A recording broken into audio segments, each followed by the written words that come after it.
Go face. Hey everybody, how's it going? Welcome to TPK Roleplay's Tyranny of Dragons campaign, Queen's Gambit. I'm that Magic Juice. I am the DM of this lovely group. I like to say I am a shepherd and this is my clouder. Let's go ahead and go around and introduce ourselves and our characters real quick, and we'll do a recap of our last session and get right into it. Heck, go ahead. All right. Sounds great. Hey guys, it's me, Sir Heckalot. I am back at it again playing Aster, the Druid Circle of Wildfire Shifter, as per usual. So let's see what happens in Waterdeep. Hopefully we'll get there, please, dear God. Let's just keep on keeping on. I'm next. Hi everybody, I'm Niffer. I'm playing Eliseo, the Asimar Time Wizard. They're living not their best life right now. They've been pretending to be a cultist for months. This is fine. Hiya, it's me, Hyacinth. I am playing Icarus, one of our two twins and a elven bardlock. I'm thinking he's getting a little stir crazy, so he's probably excited to be in the city again. But we're not there yet, so... And I think he can drive now. I think it's been long enough he has his driver's license. I'll allow it as twin number one. Hey everyone, it's me, Coach Corndog. I am here to play Juno, the cleric of the party. I'll totally do cleric things while playing a cleric, too. I'll pass it over to Ulta. Oh, hello. I'm Chrissy Kritz, playing Ulta, our Kobold Ranger. Back to you, Magic. All right. So, last time, just double check this real quick. Okay. Last time we got together, we're on the tail end of an absolute slog of travel. So first of all, I have to applaud the players for coming through that, because as I understand it, it's actually one of the main reasons that this module as written is sometimes not so popular. So we made some modifications to it. You guys have done great with it. We've gotten a lot of information, lore, character building, and character development along the way. So in our last session, we had a collective plan to meet and talk with other carts in this caravan, which has become spread out since leaving Baldur's Gate. It's become pretty spread out from the original amalgamation that it was, and we kind of caught up to the group ahead of us with the intent of generally trying to meet some people, get to know potentially cultists, get to know potentially what general plans are for the caravans themselves, where are they going, what are they carrying, all that sort of stuff. And we do meet up with a group and end up with a little bit of interaction, including but not limited to several games of Coob, we'll point that out, and a lot of good back and forth with them. So a couple of key items we find out include that we know to some degree that the caravan is a mix, actually, of trade merchants whose sole purpose is basically no questions asked, get paid to take cargo from point A to point B. Emphasis on no questions asked. And two, cultists along the way as well. So there's a mix, at least within the carts we've seen so far. We've confirmed that there's a mix of this. Then along with that, between Jamna and Aster teaming up a couple of times to go through the various carts incognito, we also find that our cargo, the heavily valuable gems, piles of gold, precious stones, etc., is not the only type of cargo that's being transported by this caravan. The group ahead of us seems to have a mix of basically building materials. Wooden planks, whole piles of wood, large stones, and gravel, mixed in with the occasional, sack or barrel of dirt. So we're trying to parse out some reasoning behind why that might be the case. Beyond that, we have a few messages exchanged between Ulta and Juno combined and Astro via our Rocky Talkies and Juno's. Is it sending the spell you have that you've been using? Okay. Yes. So we've been learning that, among other things, and I'll let the players go into more detail if they want to. We know that other medium to large towns and cities have been hit by the cult with raids very similar to Greenest. We also had a little bit of back and forth about Azbara specifically because we're finding that he has not been wholly truthful. A man speaking in a series of half-truths at most. We're getting the vibe that he might be leaving some information out from us that we might want to know more about. However, upon going to confront him, he takes a quick exit via magical means, basically seeming to teleport in some way. So, unless there's anything I've left out or missed, players?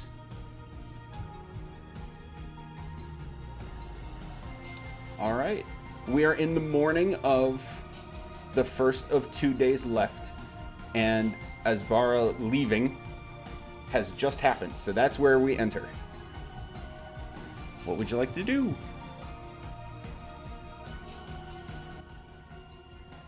Dude, I must have totally passed out because I don't even remember him disappearing. Well, there was that big lightning bolt. Did you not see that? No, I'm pretty heavy sleeper. I don't normally sleep, so I normally just trance. So when I get tired, I just out, Did we didn't actually see him go, all of us, right? No, we just saw the lightning go into the cart, and now I think there were sigils burned into I want to look the at actual cart. I want to look at, if we know, okay, he was roughly in this area, then I want to investigate the area to be like, okay, what did he use to leave?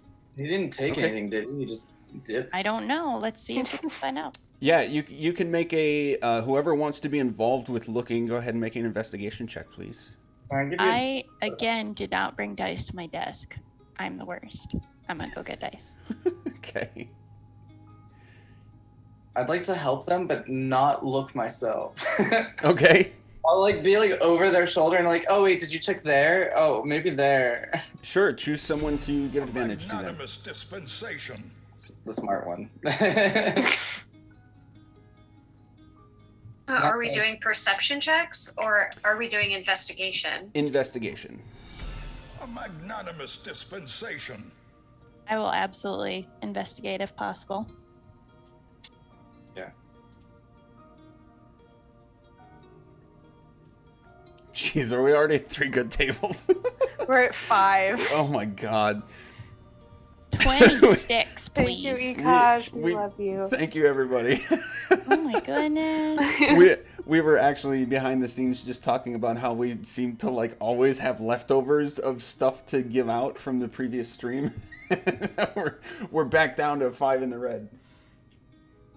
I got 26 on investigation. Okay.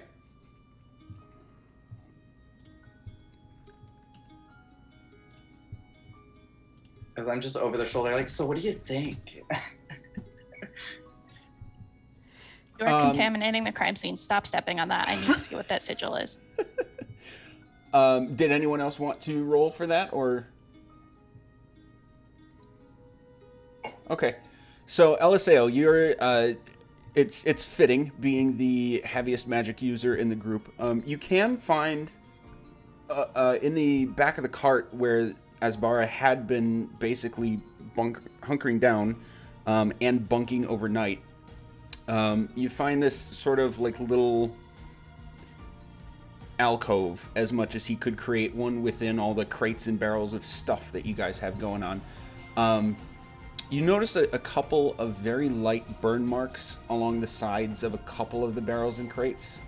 They're uneven, and they do line up with a couple of small drips and piles of wax. Reasonable to assume that he had candles going in this area at one point. You can also see a small circle around the middle of the deck, like the floor basically of the area that he was in, or at least that you assume that he was in right before this silent bolt of lightning hit, which you would absolutely recognize as a remnant or a leftover of a spell being cast. But for such little residue, we'll say, from such a spell to be left, would require either a considerable amount of skill or very powerful, potent item in order to cast such a powerful spell.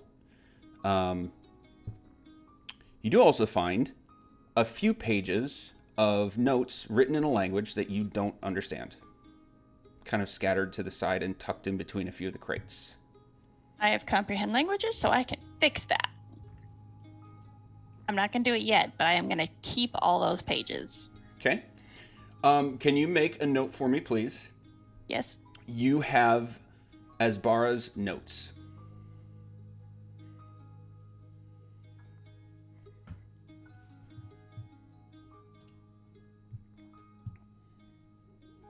Does that mean I get their secret recipe to Sparrows?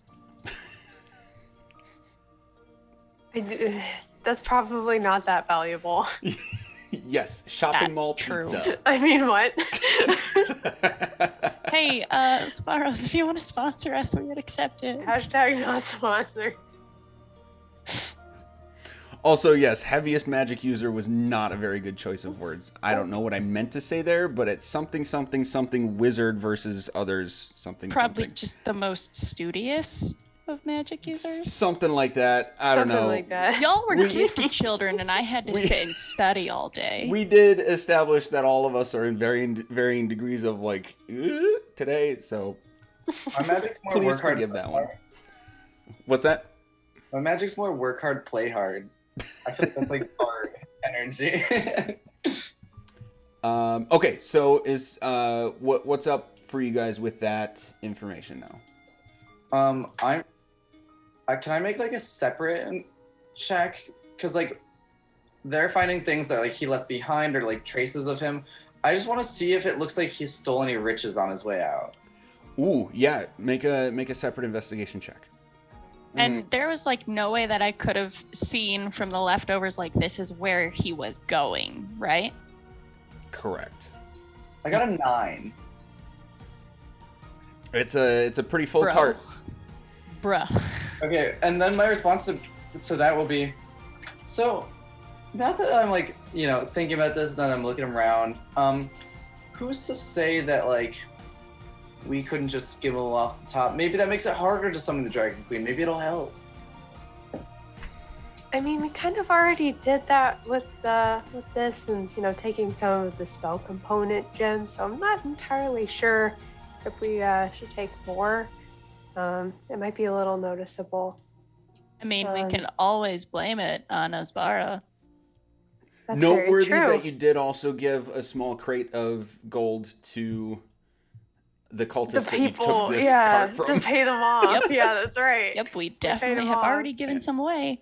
Yeah. Might as well just say he took a lot of it To away. be fair, who would also say that they'd believe us if we're like, oh, someone else stole your money, you know? I mean, in that case, like, go big or go home. And, you know, a lot has already happened to our home, so we probably should not go back for a while. Just while I'm looking around, I'm just gonna look for anything like specifically pretty, like jewelry, you know, something I would wear myself, you know.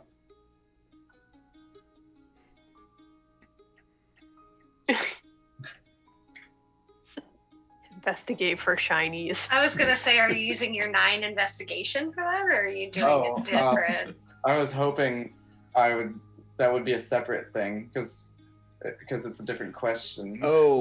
I thought you were addressing the group and not me. Can you repeat the question, please? I'd like to look for something specifically like pretty to wear, like something like jewelry or something I would wear instead of just like stealing money. Just like I want something like, you know, it's for a different purpose. It's not to sell, so it's fine, right?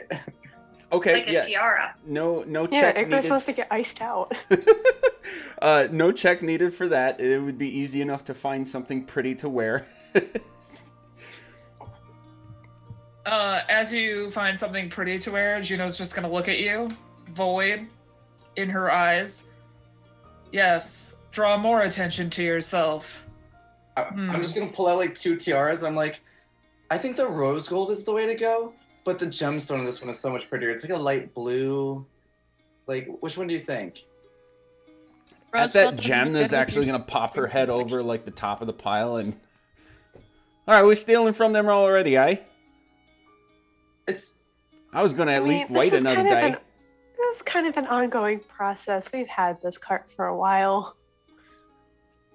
Also, I feel like if we're gonna steal, it needs to not be in front of the city gates. Oh yeah, that's why I'm doing it 2 days out, right? Yeah. But we also shouldn't wear it to the city gates. Yeah. Collectively, just you here. might make a fine starting rogue. And then I will, Triple class. I will also just look for like matching set, and then I'll be done. But I will pocket it. I will not wear it yet.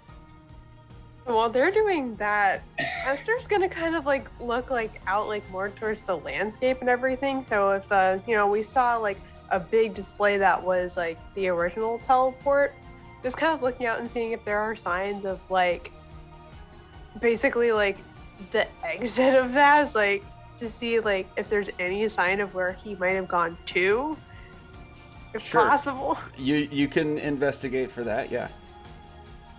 Oh, can it not be perception? Just kind of looking out. No? Okay. I'll investigate. It's Well, okay. you know, an argument could be made. I mean, I like, get. You know what? I think an argument could be made because you're, checking out the expanse rather than, while you are looking for something kind of specific, you're not within a confined area. So yeah, I think a loose enough argument can be made. Go ahead and make Okay. perception. Cool. Because of my good table, I have advantage on this. 26. Nice. You will essentially reach a conclusion that corroborates what Eliseo had found earlier, that this was a pretty potent magic, whether it was a spell or use of an item or whatever other magic means might be available. You know for sure because you can't really perceive an endpoint or a destination. And as far as you were able to see in the moment, the flash of lightning came from basically straight up in the sky. Cool. Well, he gone.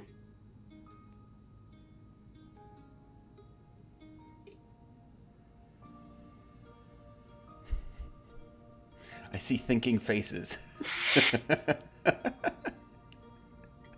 I've already done all my plotting for today. That was my wandering self. I was kindly reminded of where we really ended last session. Yeah, after your shit your way out scene. Yeah, I shit my pants. As did Alta. Yep. That was wonderful. A real bonding experience. Yeah, I was think just a we're rat. okay. I don't think we're shitting ourselves anymore.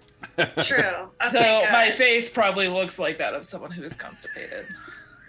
I'm gonna look over to Juno and be like, I feel like gold is more my color and silver is more yours. Like, do you want me to I'll grab some for you too. It's true. Silver is her color. She looks beautiful. Oh my god, we can match. And I'm just gonna grab a silver set of everything too. If you go to jail for this, I will laugh and tell mom.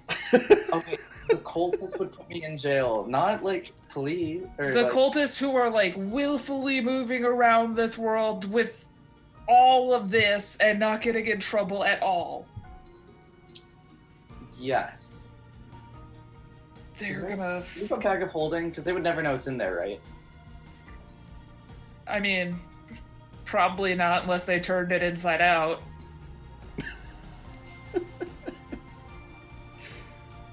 Do you have a bag of holding? I don't. Do you know what a bag of holding is? Should I intelligence check? Find out.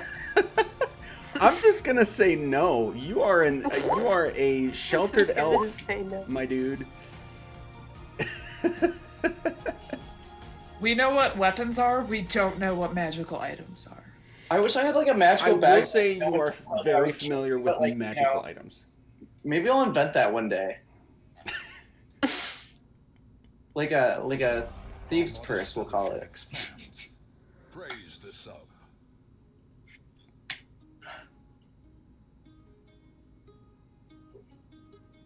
Anywho, I need to get out of this cart before I find anything prettier. Well, do you want to drive it? Shall we continue our way to Waterdeep now If that Somebody wouldn't everyone mind, around us thinks we have diarrhea? If somebody wouldn't mind driving my cart, then I could look at these notes. I'll take first shift driving since no one wants to. Well, we have multiple carts still, right? We still have 3 carts. You still have I'll 3 take cards. your cart, love, and we'll let Icarus figure out if he knows how to drive or not. I will also Alright. take a cart. And you guys did tell the group that you'd met up with the night previous to go ahead. Yes. We pretended to have the poops for like 30 minutes. It's true. Yep. Loudly. Very loudly. Aggressive, you might say. And that's all it takes to convince somebody to leave your presence. Yep. I mean, yeah.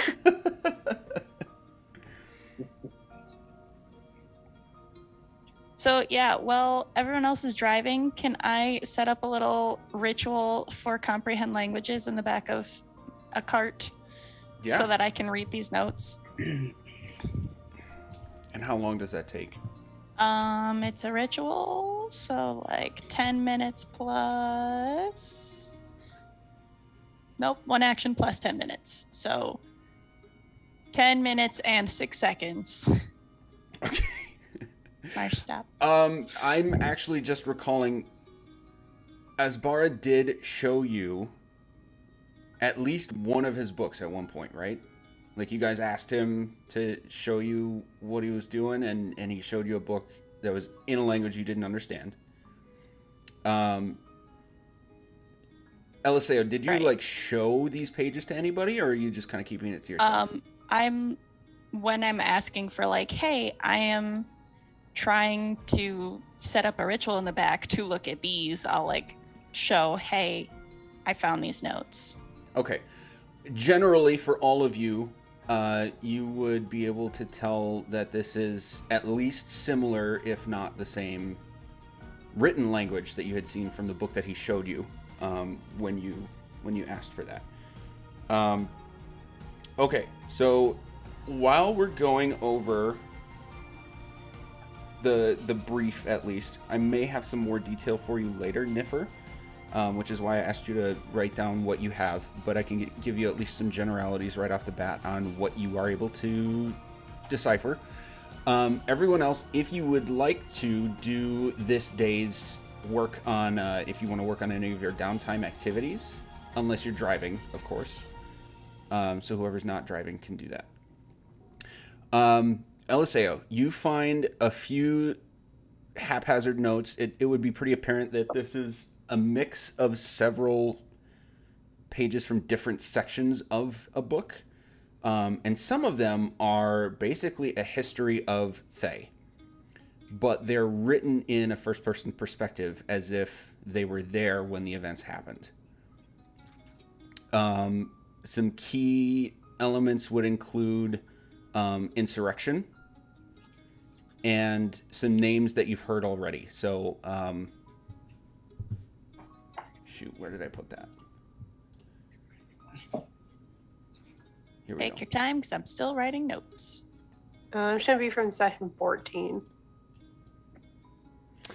Zastam, that is Zass space TAM. Sassy Tan.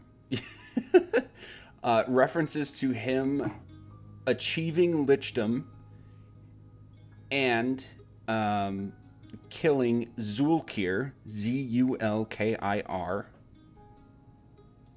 And from talking with Azbara, this would line up with his reference to like leaders in each school of magic. Killing who? I'm sorry. Zulkir. So like that's a position, correct? It's not a person, just to clarify? Okay. Yep, that's a good question. So several Zulkir, which again is a position, not names. And the position is basically like a leader in a given school of magic. Notes about allying with the dragon cult.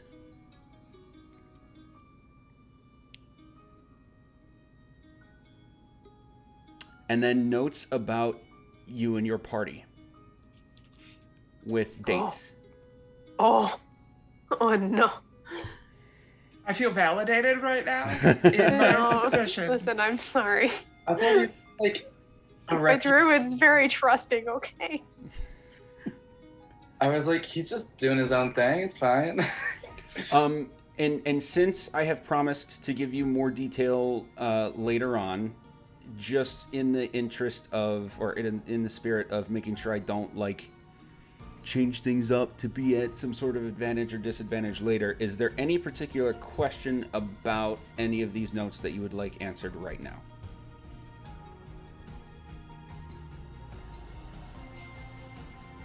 Gang, if you have any questions you want. I suppose if there's anything specific about us, like what that means. Yeah. Like, is it like character profiling? Is it ability notes? Yeah, Like, I saw her wild shape, different stuff like that. Or is it just like a diary of like, this kid seemed weird, that one, the Does tiny he dragon and the tall one shit themselves once, like Does stuff like he that. like Icarus more than me? Or even like another question might be of like, if there was really any writing on like why he left Thay, or like why he was heading over to Waterdeep, because we just found him on the side of the road. And he didn't even come to Waterdeep. He left before he got there. Okay. Also, Zastan is somebody that wrote to him, or he wrote about Zastan? He was writing about Zastam. You would be led to believe from the style of the writing that he was like there in Thay when these events were happening and was basically like documenting them / diarying them himself. Would I have heard of Zastam being like, oh, he was a historical figure 600 years ago, or yeah, that happened like 2 years ago? You can make a history check, and the DC is going to be lower for you than for anyone else because of your background in history as a studied wizard. I want to make one Let's too. still give it a shot anyway, because why not? You're going to make a history check too? Yeah, that's because I don't know, I talked to him. See what's Oh, natural damn! 20. Yeah. Nice. Yeah. Points. Points. And what was yours, Niffer? I got a 17. Okay, so Eliseo, you would have heard about Zastam in the context of like potential or fears of potential, like, I guess for lack of a better phrase, international threat. You would have studied at least a little bit about the fact that Thay is a magistocracy. I hope I said that right. Or a magocracy. Which is like basically everyone in this country is magically gifted in some way. And as a propagation of that, the land is ruled by, among other things, the most powerful. And while magic is extremely prevalent in the world that you live in, or I guess the continent that you live in Thay it is increased by a significant degree. Like it is used as a basis for rule, not just a part of the world. Zastam, definitely a familiar name, not just from when Azbara mentioned him. You would have studied that he was the leader of an insurrection in that country. He basically took over by rule of combat, overpowered anybody who opposed him, and his goals were at least generally to raise undead armies and increase his rule across lands beyond Thay.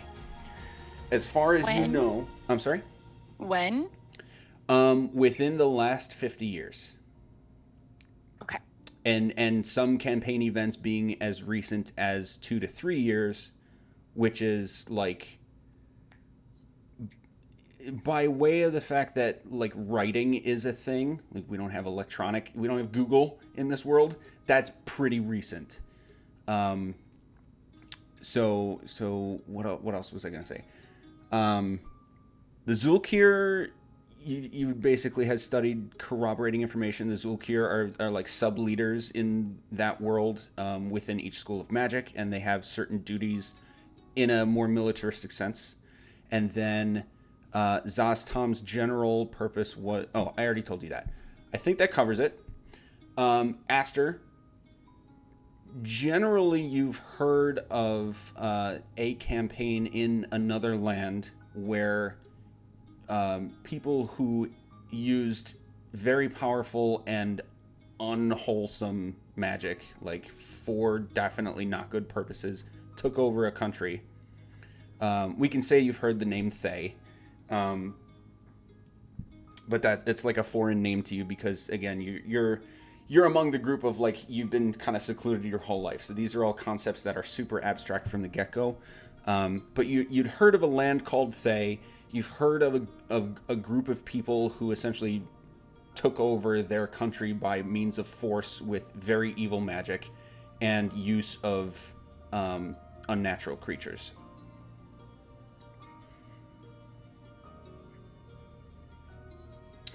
As far as the rest of your questions go, the notes about you guys are more of a diary sort of sense.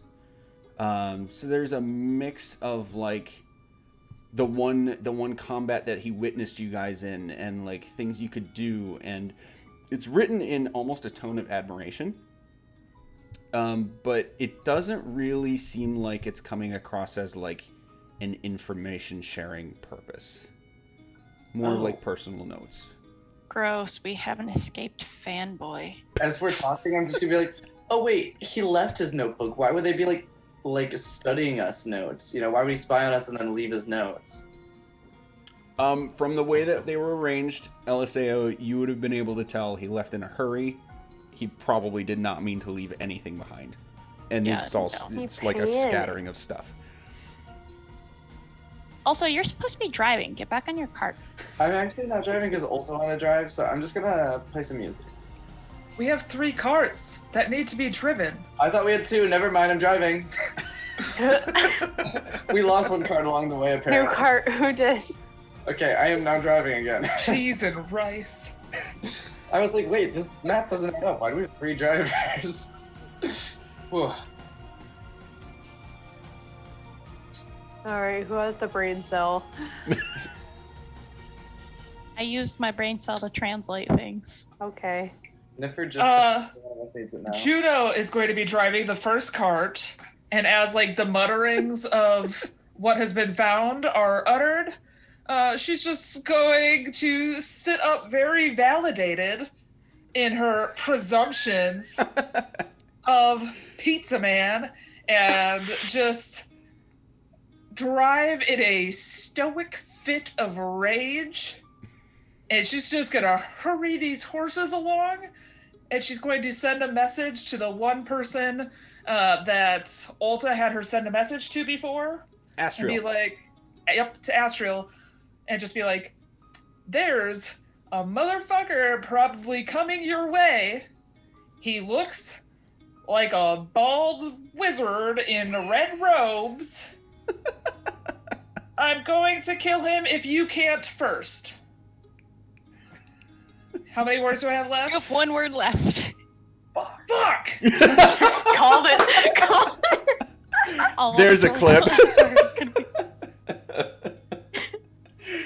Oh my Oh, god. I was waiting for it. Yes. Astral can respond to the message if they want to. Oh, I need a second after that one. Oh. All of us are like, we know what the last Yeah, one's there gonna is be. there is a Oh, clip if I've ever seen one. How many words do I have left? Unbridled One. rage. Fuck! Awesome. You will get an almost immediate response. I just need to. My improv is. Just need a little composure. What'll she say?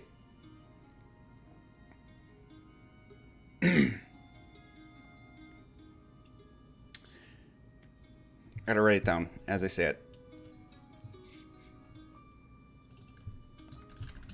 Wed Wizards. I hope your first word is fuck.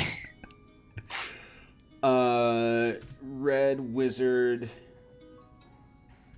South of. Wait, you never told her where you were, did you?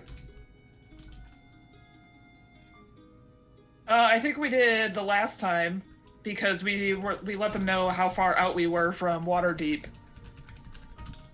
So they know somewhere around about where we were having diarrhea. Okay. Messages. The poop point. They know where the poop point is, and we have traveled maybe like a half hour since then as LSAO red sheets. I feel like really validated as a player, you guys, because I was suspicious support of you. Pizza Man this whole time, I mean, yeah, and I was right. You were right. Profiles. you were right. I mean, technically, he could just be doing shady magic. It doesn't mean he's shady. He is Shay, capital D. Shay D, man. We don't know if he was spying on us. We just know he was doing shady magic. This is how I too write profiles on everyone I encounter.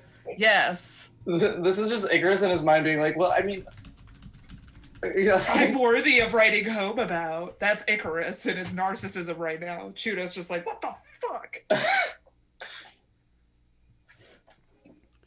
No one Okay. writes about Chudo, except for maybe LSAO. I definitely write about you. Little love letters. I have to count. Good luck. Okay, let us count too, though, because that's You have fun. one extra. You might as well just throw one more in there. Okay, I hit 25 on the nose. The response is Red Wizards near Waterdeep confirmed. Red Wizards, plural. He is not the first. Can't get in except by walking, undetected. Security has been on watch. Kill on sight. Did we just get a kill command? We did. We did. Oh, You'll fuck. For the record, this will be like the most stern and serious that you've heard Astriel's voice to this point. To this point, she's been like serious in a tone of like wanting to figure things out, being frustrated with lack of information. She sounds convicted with that message. We went from like baby adventurers to like hired. Elite Kill Squad. Navy You SEALs. are level 3 in your factions, so I'm basically a rogue now. Oh, I've been asked to kill. I will relay this message to everyone.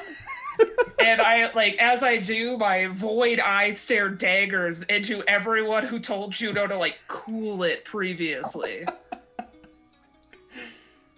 Just stares of endless darkness.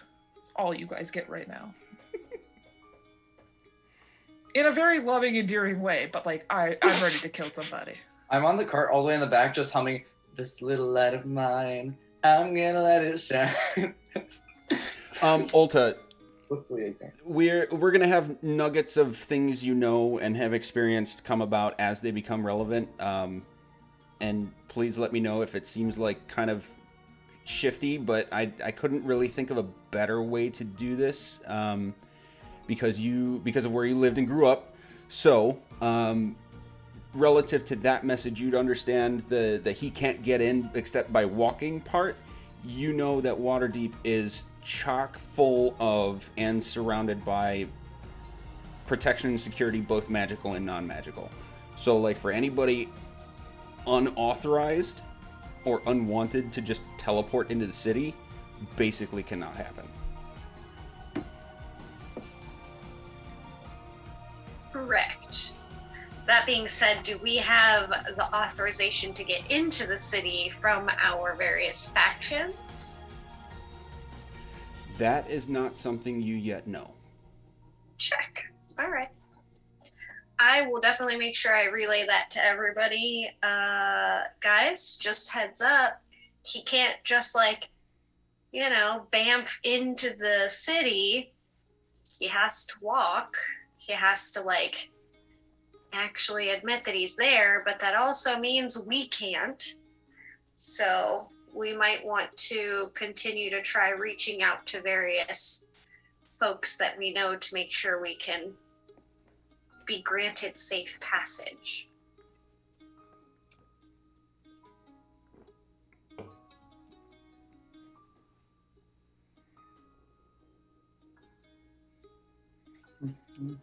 Well, did we get a name for who our next contact might be in there? I don't remember.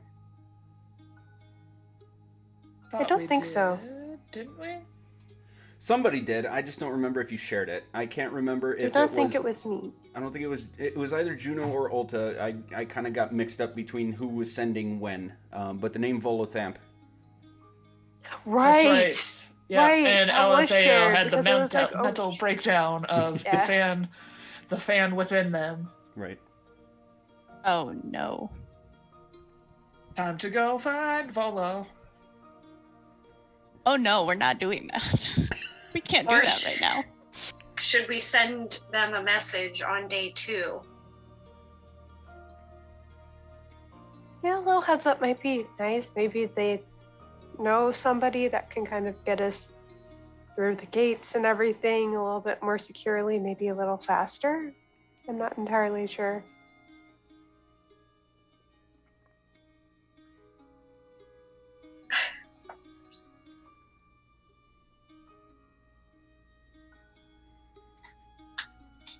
I'm just along for the ride.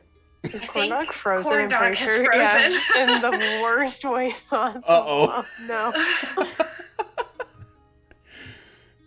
Corn dog. Corn dog. Oh. No. Okay. Let's take that as a cue for a quick break, guys. We'll take a bathroom break / figure the overlay out and all that jazz. We'll be right back. We're good. I think we're good. Sweet. Hello again, everybody. Okay, we figured things out. We're back at it. So we just got a bunch of lore, history. What do we know from these things? Not limited to, but including Azbara's scattered notes that Niffer has, or LSAO, sorry, has deciphered using comprehend languages. So, what is next for you guys? This is a very small thing, but as Juno tells us of this kill order we were given, you just see Icarus just slowly pull up his hood as he's going rogue. But the funniest part is that it's just this brightish yellowish gold, kind of almost sheer fabric. It's just kind of ruins the whole point of it. Just And you're also putting the hood on over a tiara, so it's all pointy. no, I'm not wearing that yet because I don't want them to know I stole it.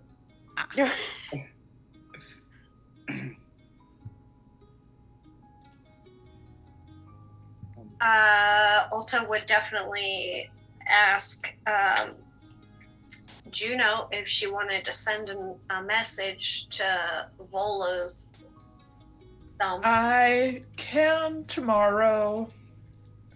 Can you send a message to someone you don't know? I can't today or tomorrow. Well, that is a limitation of the spell, yes. Never mind. Gonna mute Just myself kidding. because I remember Smart. that is very noisy.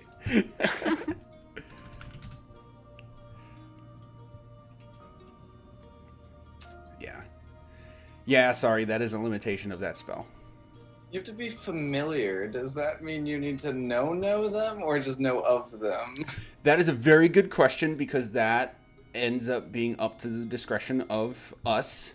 And I'll say that, like, if you've met the person or had any sort of, like, if you know the person's name and face, we'll say that, like Death Note. You have to know their name and face. Okay. Well, from meeting them in person, but, like, TV's not a thing here, so. Should be good there.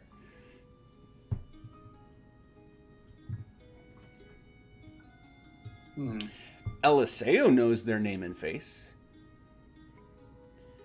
Unfortunately, Eliseo is not the one with sending. It's me. Womp womp. Can Eliseo scry on them? By any chance? Do we have that level of spells yet? I don't think so. I don't think so. I definitely don't. But even so, I think then Eliseo would just see their face better, not be able to share it still. So unless we have like illusion spells. I just like to imagine we're like yelling this between carts as we drive. Yeah. Well, There is remember, the absolutely road no one is else around. clear enough for us to Yeah. drive 2 cars right next to each other, and then one person is just... I don't think it works In like that. that. It does. It does. This isn't like Fast and Furious rules right now. We're just figuring it out as we can. I'm gonna try to find like a spot that's just slightly wider on the road and just try to pass everyone just to, you know, get a giggle. I'm gonna Also, I flip you have off when you message, drive past. so we can do a little bit more stealthy communicating. I don't have that spell. Dee, dee, dee. Well, I guess we just keep going. Yeah, I can't. keep on trucking. We can't really do much ahead of time for sending until tomorrow. So Okay. You will notice at some point that about halfway through the day that you are actually catching up again to the group ahead of you, and they are significantly slower than normal because they have also caught up with the group ahead of them, and you're at a total of about a dozen carts. Traffic jam. They're moving, but at a like slightly below standard pace. Do I see anyone wearing red hoods? Make a perception Kill check. them on sight. Perception. Nope. Good.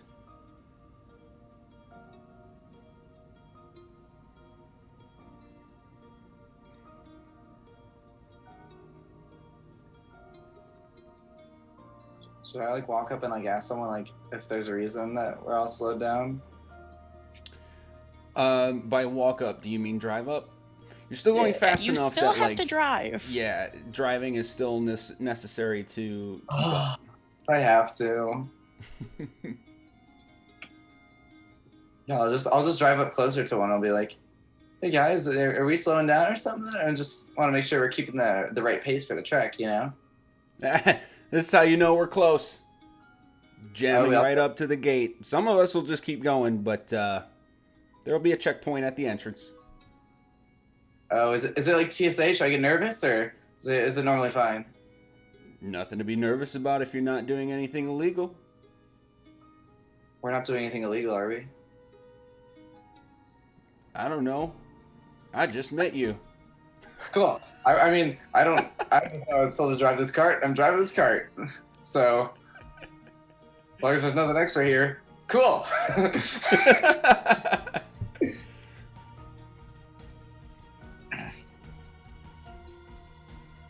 I forgot to ask why we're slowing down. I think it's just because we're close.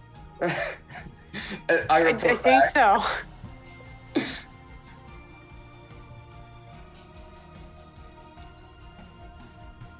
can we all keep our eye out for the wizard? For Azbara? Yeah, do you mean like actively as you're... Jesus, Hyacinth, get it together.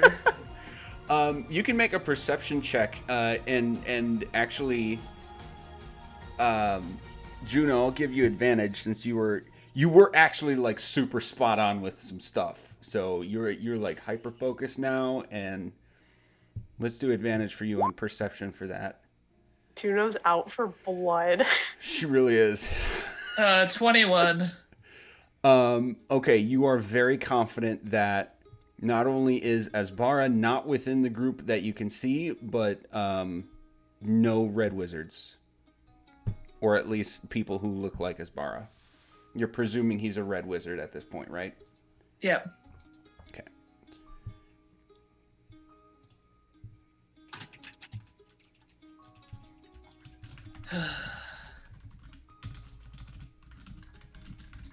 Really good thing that they color code themselves, right? Like the cultists are black, the wizards are red. Yeah.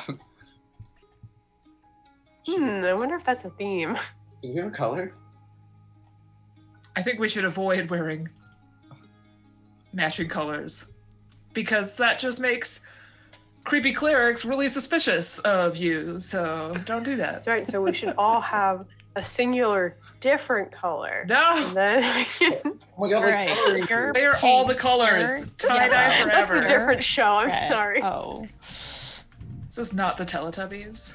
Come on. Oh, I was calling us the Power Rangers. I know, I was Uh. making a hidden joke. Well, Do we all need a mood too? In my other campaign side note, I actually have a player who is playing a character who changes colors with his mood. He's a straight up This is very good. chameleon. Changeling? Or... It's great. Oh, okay. I'm actually gonna try one more thing to see if I can find him. I'm gonna cast See Invisibility to see if there's anyone invisible joining these groups lurking around doing weird shit. You can detect invisible people? I can see invisibility. Nice. What is that from? My spell list. Oh, okay. You're casting a spell. Oh, I'm casting this before. okay. Okay. Because I'm the spooky one here. I get to haunt people, no one else. That's the goal. I see invisible creatures and objects as if they were visible, and you can see into the ethereal plane. Gonna go on a trip while driving. I actually have to check one thing.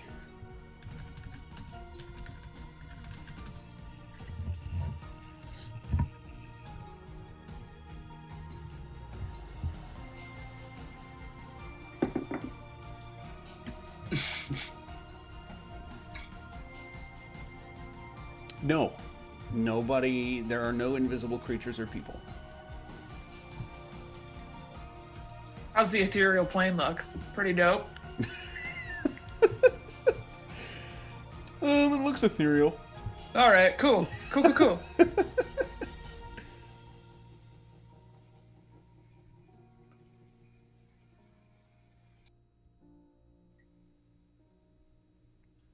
Continue on, finder of plot.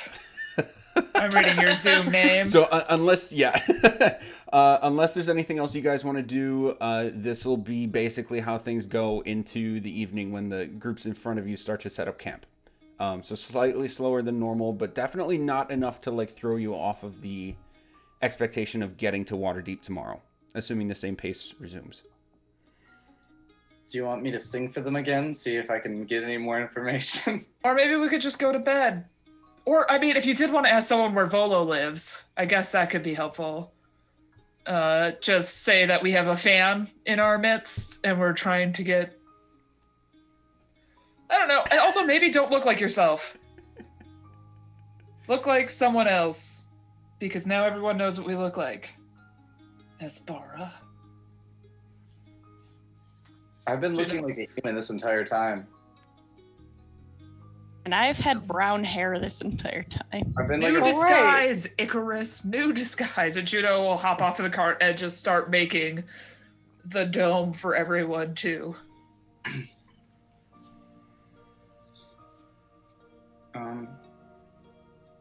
So I got really mixed signals there. Does anyone else think I should go over there? I'm kind of thinking to just go to bed because... I deserve that.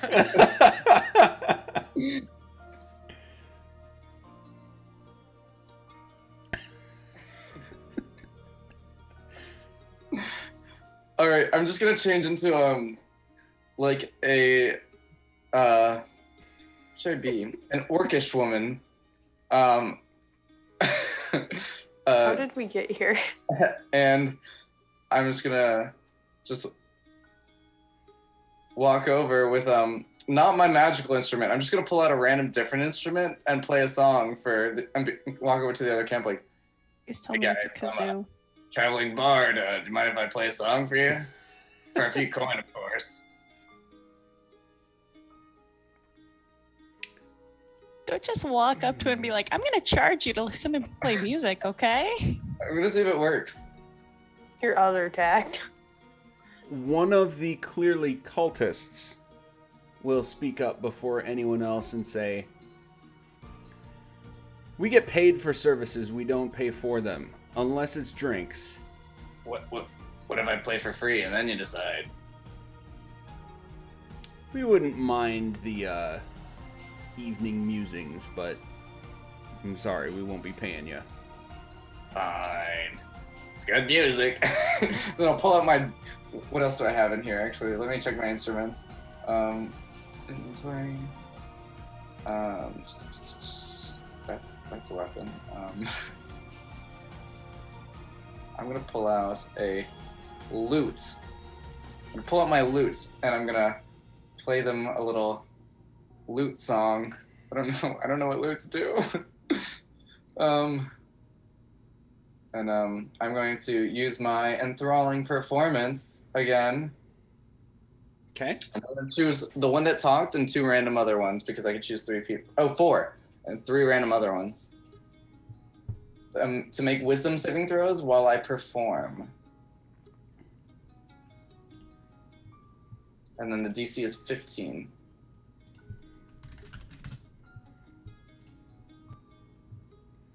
Wisdom saving throws for 3. For 4. Sorry. 4. Okay.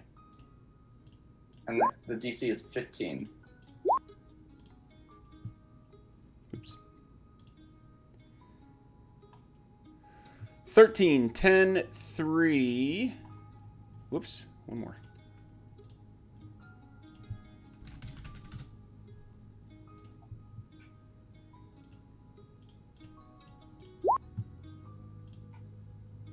Eight. And as I pull back from my wait, let me actually, okay. As I'm strumming my lute, I'm gonna just go rattlesnake, rattlesnake, and I'm just gonna be like, so how'd you like the song? It's about the snakes that inhabit these parts. And then Remind me what enthralling performance does. So they're charmed by me for an hour. If they fail. Okay. So I perform for a minute and they're charmed for an hour. And I didn't have better inspiration for the song, that's why. And then I'm just gonna be like, I was actually headed in town to see one of my friends, Volo. He pays for performers, you know. Do you know where he might be? I forget. He moves around sometimes. Is my main question I'm going to ask here.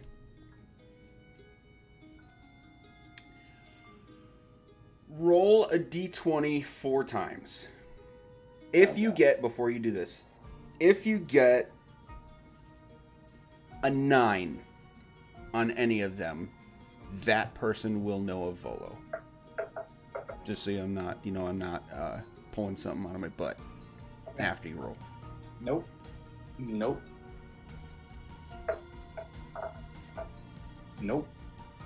Good thing I'm wasting these rolls over here because they're pretty low. No, none of them know.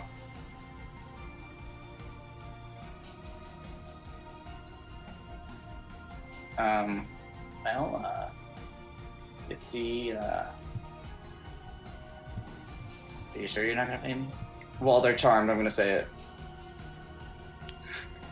You know what? That was pretty good. I stand corrected. And the one who's been talking will, like, reach into his pouch, pull out 1 coin, and, like, thumb flick it over to you. before finishing up his little bowl of well,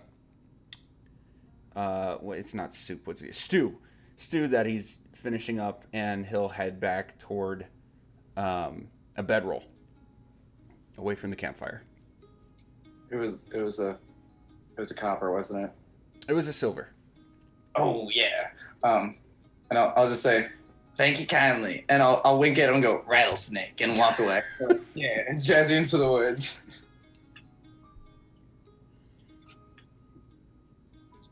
And then I'll come back and undisguise and feel like, no, didn't work. They don't know.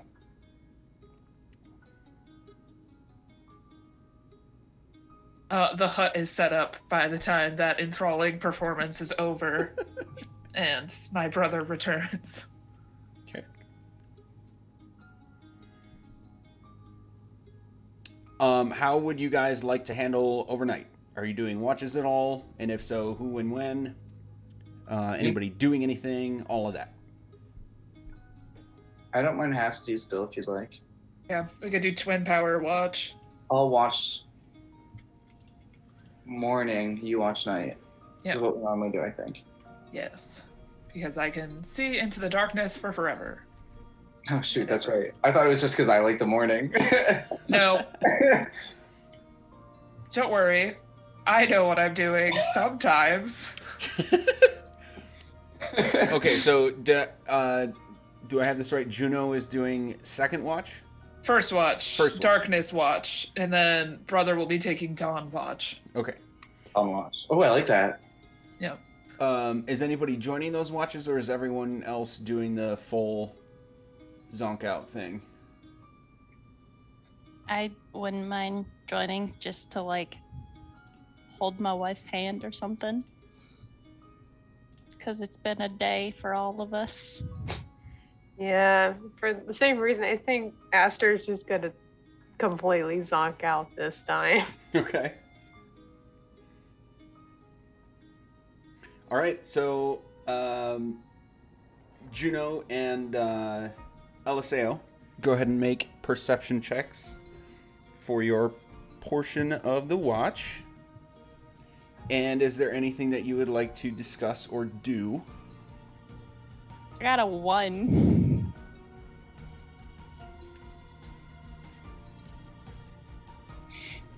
Perception. Yes. Which means my total is 2. I got a 24. Oh, thank goodness. Don't worry, I'm here. Just wait until I get the observant feat. 2 more Goodness levels. gracious. Then we got at least 2 people Oh my with God. totally stupid passives, right? It'll be so great. I'll just be sitting at like a casual. Whoa. Oh my God, I would... We The heard that. whole house just shook. Like doors Big fear. almost came open. Also, guys, I have a terrible fear of thunderstorms, so this is going to be an enjoyable night. Well, it's a good thing you're not alone then. Thanks.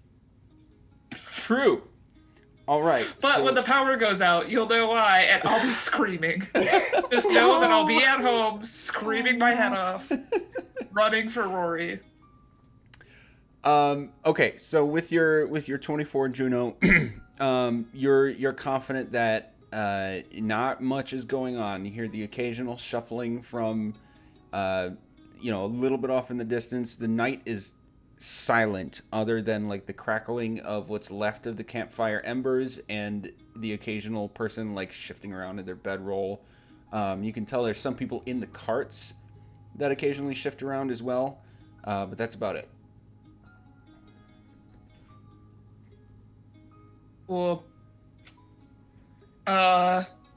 when Icarus wakes up, there's new braids in his hair. Got bored. It was a very boring night. Okay, Nice. your turn. Thanks. And just sink into the hut. All right. For my awake time, I'm just gonna play a nice little like quiet ballad for people to be like restful. Like I can do a song of rest, but you don't need to for a long rest. But I'm just gonna like do it thematically. And it's gonna be like a nice little soft ballad of lost love or something. Just like sad but like calming. A song of soothing. Yes, song of Okay. soothing. You can make your perception check as well, please. Spell I think I'm working on. Oh, there you go. Okay, perception check. Mm-hmm.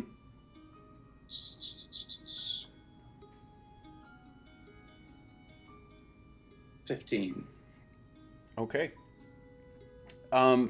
You're semi preoccupied with your music as you go, but you're paying a pretty close attention to what's going on around you, and you get a similar situation along the way. You don't really notice anything other than the occasional crackling of leftover embers and the occasional person shifting around. Mm-hmm.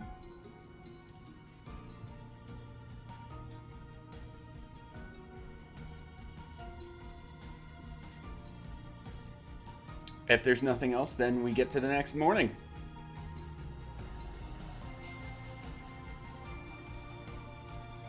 Yeah. Okay, sounds like there's nothing else. Sorry, I think I said that too quietly. I'm sorry, go ahead. Did you say something? Nope, I was just saying nothing else, but I think I said it too soft and didn't get picked up. Okay. Icarus, you will be the first to notice, but this is as everyone's waking up from their trance or sleep. You would notice that there's a small gathering of definitely more than one cart of people, a few carts ahead of you with some stressed mumbling. I will change forms into like generic human, dark hair, and then I'll just whisper something's going on like to the group as they're waking up, and then I'll walk over. Okay. Are you trying to be covert at all, or are you just kind of walking up as if you belong? Because we have the cultist robes on, right? Yes. So I'm just walking up. I'm like, hey guys, what seems to be going on? Okay. As you get closer, before you get to the point that you say anything, just to give you a fair heads up, you can tell that it's like just above a whisper but below normal talking volume, and everybody is in like a really stressed tone, and you can hear phrases peppered in like, were we supposed to do that, and who's doing this to us, and other phrases would be like, no man, this is way beyond. I didn't know it was going to be like that.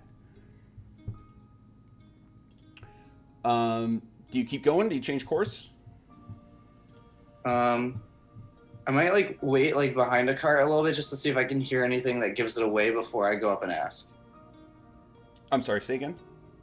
I think I'm gonna wait like a minute behind a cart just to see if I can hear anything more specific before I go up and just like ask what's going on.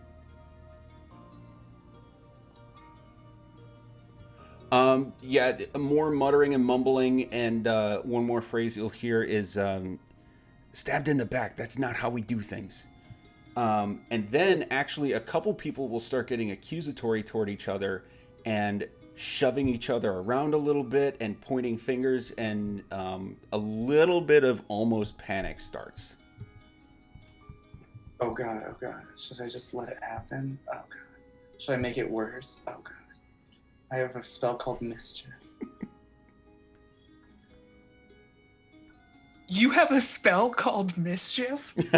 You are now obligated to use it. Well, it's not normally like Use it. aggravating people. It's just called Nether's Mischief, and it either makes the smell of apple pie and people become charmed, bouquets of flowers, or they're blinded, and then wisdom saving throw where they begin giggling, where drops of molasses appear and it becomes difficult terrain.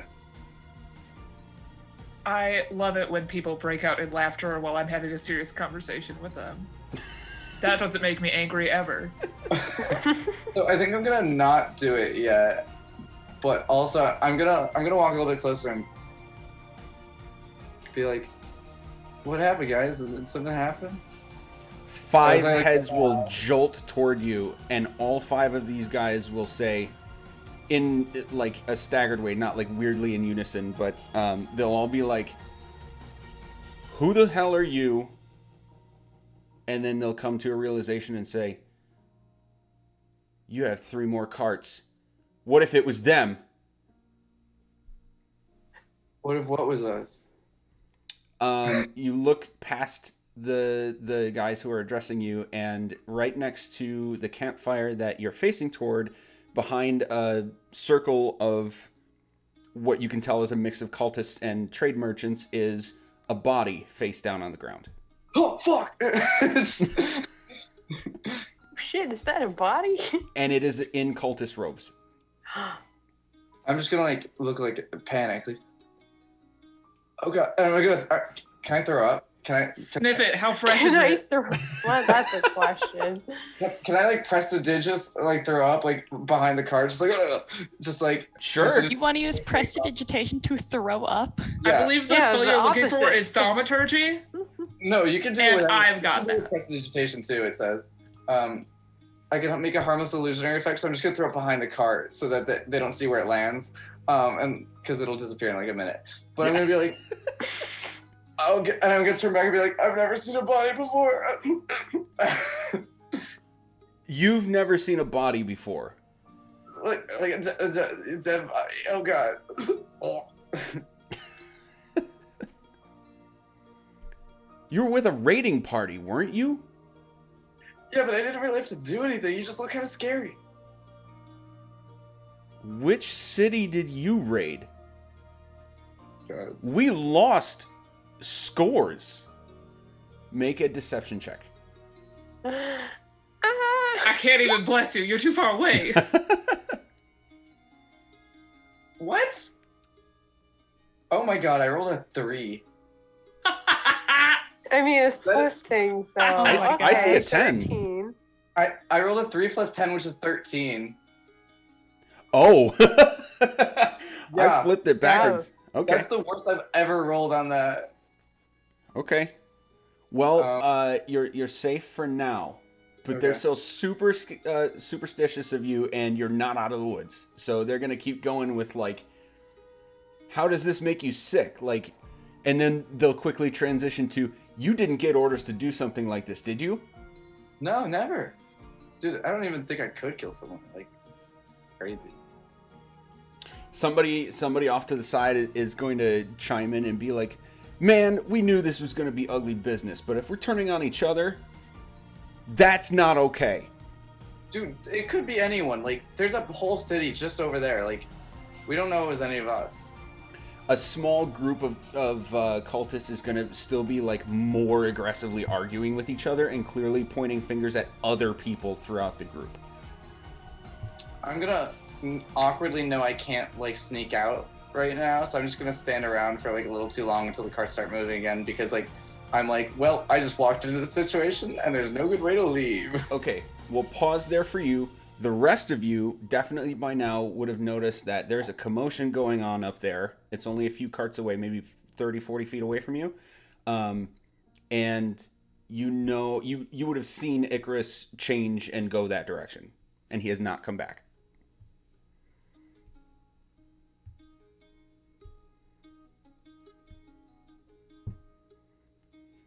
Oh no. Okay, I will go check on him. I mean, to be fair, the ruckus happened before Icarus got there.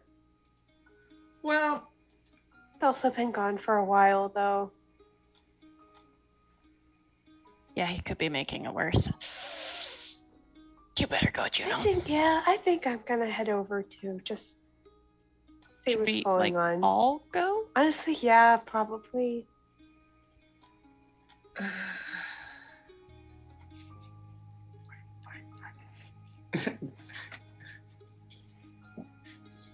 yeah, we should all go. Good deal. We're all going. I don't know. That feels. Oh God. Okay. Okay. Point of order, do we know where Jamna is right now? You can look for her. No. Okay. Raise a valid point.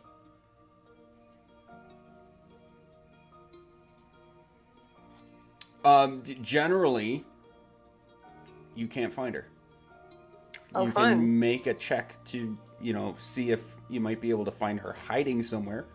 but she's not like, she's definitely not in the spot that, you know, she would have hunkered down to sleep for the night, and she's not like in plain sight in any way. Yeah, I think it would be more of like just kind of a looking and passing, walking on over there. Because like I know the rest of the party, like we don't really know what's going on yet, so it might just be like, oh, well, we know Icarus is there. Where's the rest of our group? So yeah, if I could, I don't know, just kind of look on my way over to where the commotion is. Okay. Anybody else doing anything specific? Ulta is still kind of hanging back just a smidge, keeping everybody in sight, but not like running with them to the chaos. I think Juno's doing a nice, like, I'm gonna walk over here to this here bush. Maybe I'll go to the bathroom behind it, and then, like, continuing on that route, not directly walking towards it, but also, like, really trying to scan, like, how the groups are responding to the commotion around it. Like, are people coming in? Is it pulling more attention than just us? Because after, like, the past few days and few weeks, especially with Ulta being spotted when we were in the last big city that we were in and stuff like that, and, like, people being like, I know who you are. Like, we don't... There are defining characteristics about half of this party. And just trying to avoid, like, that attention being drawn directly to us, and, like, to show up and be like, they're the crew from Greenest. Like, Okay. Avoiding that, if at all possible. Okay. You can make I'll let you choose between performance and stealth, based on sort of how you're trying to play off where you are. I'm super good at both of those. 14! Okay. I'm trying to be sneaky, but I am also trying to find my brother in a crowd. I will burn my disadvantage left over from last session to give you a reroll on that. Cool. Nice. One better! Improvement. 15 is actually That's what we were call set a at. crowd. Yep. So you'll see that at least one or two people do see you, but they immediately look away and, like, go back into, like, the thick of things, as if they kind of expected you to be there or weren't surprised that someone was there.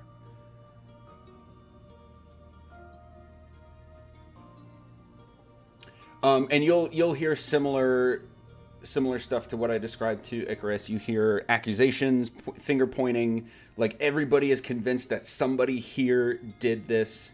And you would have seen a body on the ground, getting as close as you are at this point, and safe to assume that it's a dead body.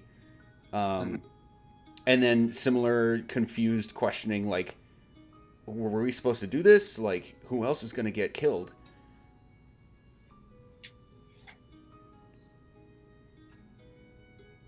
Oh, there's a dead body. Would it be safe to say that Aster's up there at this point?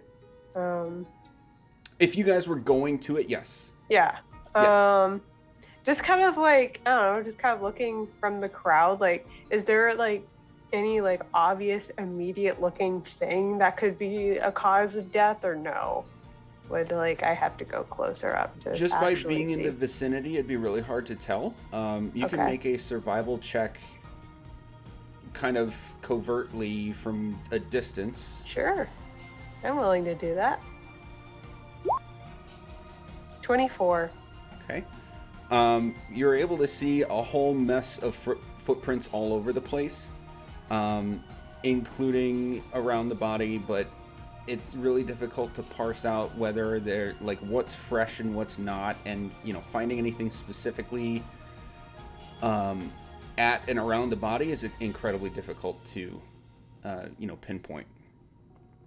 But you can check the body itself if you want to see, for anything specific about that, or you can maintain a distance and sort of either observe or participate in the conversations that are happening.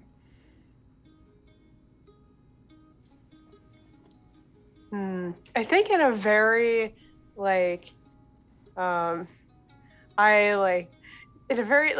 not really facade, just acting like I know what I'm doing, so hopefully nobody will bother me kind of way.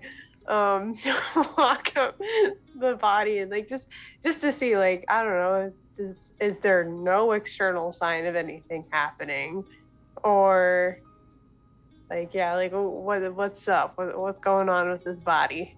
Okay, medicine check. Okay. Oh boy. All right. There it is. 10. Okay. You can tell that a stab wound larger than a dagger to the back is what killed this guy.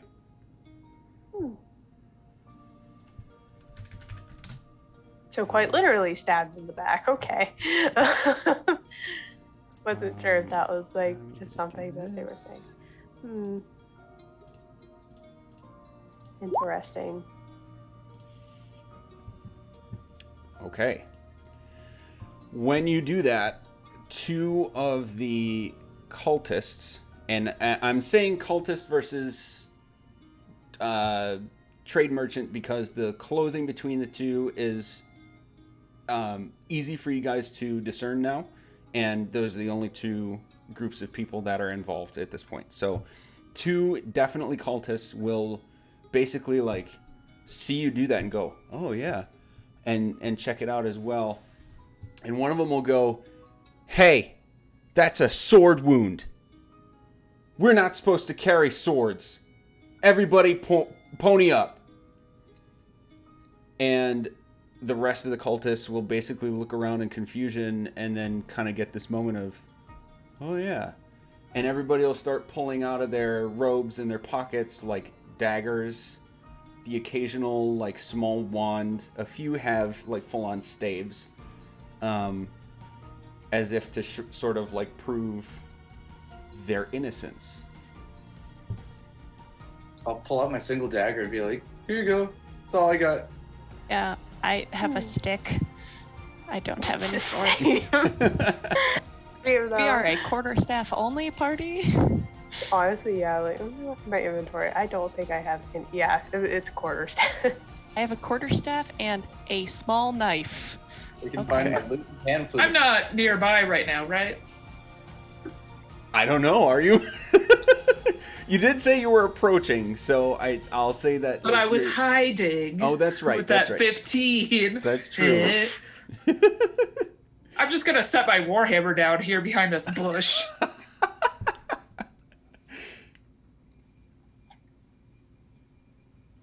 So, in the interest of keeping it honest, does anybody have a short sword in their inventory who's here? Okay. No. Okay. So, over the next minute or two, a few of the cultists who have basically taken upon themselves to take charge, so to speak, will go around and check everybody out, and every once in a while they'll give them a dirty look and half pat them down a little bit just to make sure they're actually showing everything. You guys will not be subject to any of that. And the general conclusion drawn will be that it's done and gone.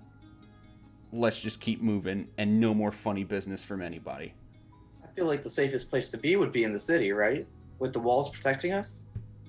I just want to be done with this shit, get my pay, and be on with my life. At least one or two of them will say something to that effect. Sick.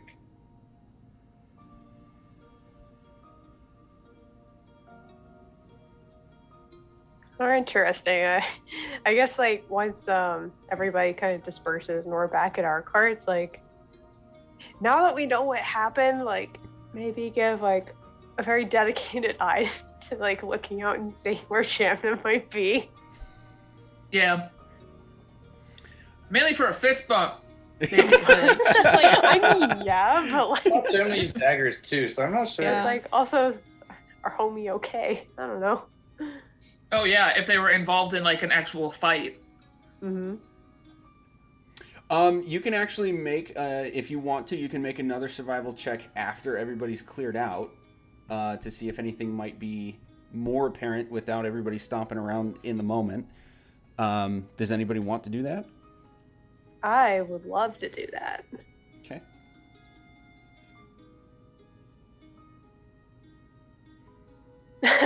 Natural one.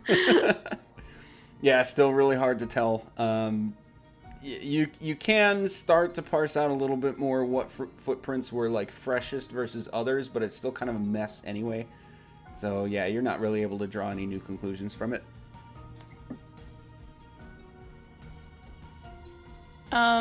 I can cast message through solid objects if I'm familiar with the target. So can I maybe like try casting message out just kind of in a general area of like, Jamna, where'd you go? Are you okay? Did you do that? Do you need help? Because okay. you did that? In the spirit of what you're trying to do, technically for this spell to work, you have to like be able to identify where the creature is. But since you're kind of doing a blind thing, let's have you roll a d20, and on an 11 or higher, you'll get one result. 10 or lower, you'll get a different result. I rolled an 18. Okay.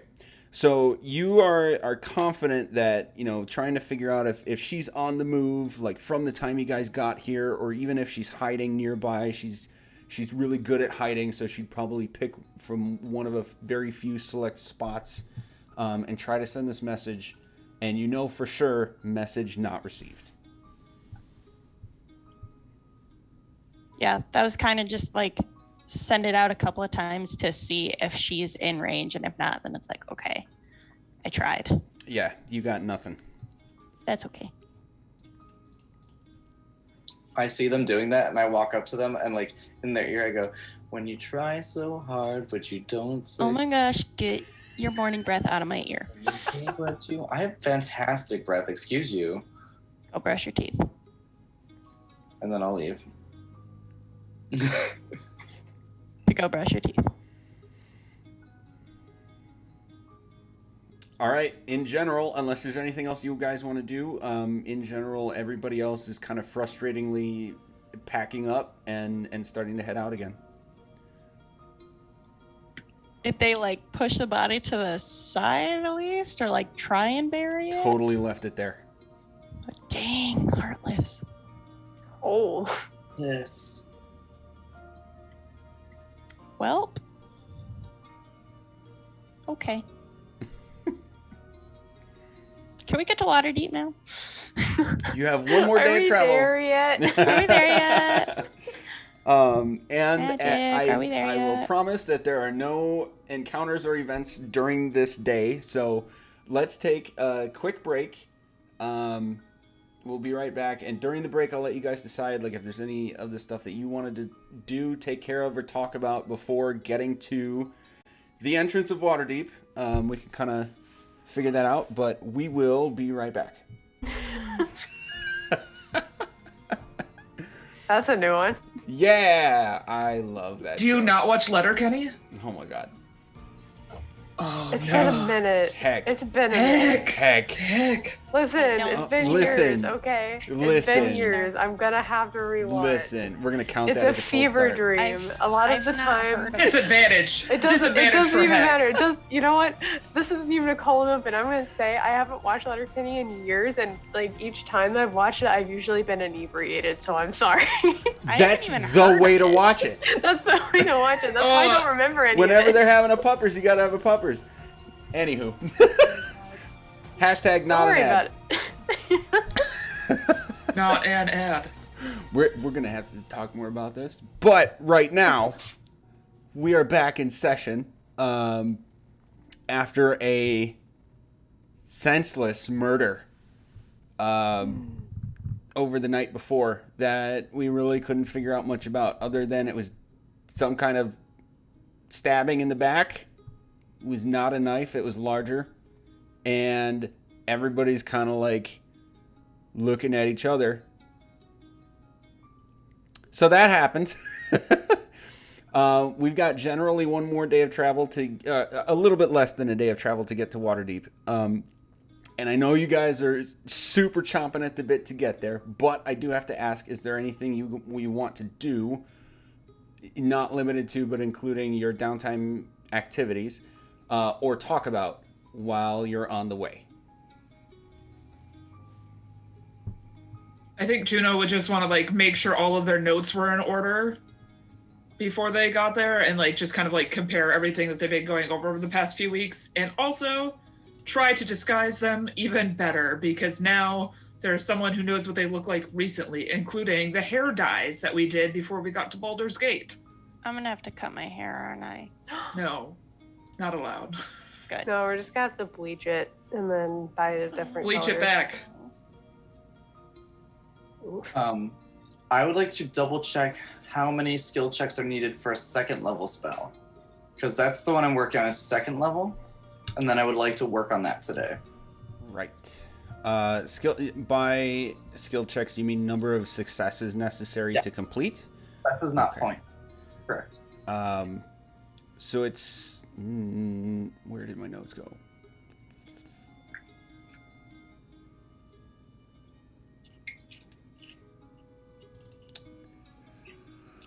Crafting projects.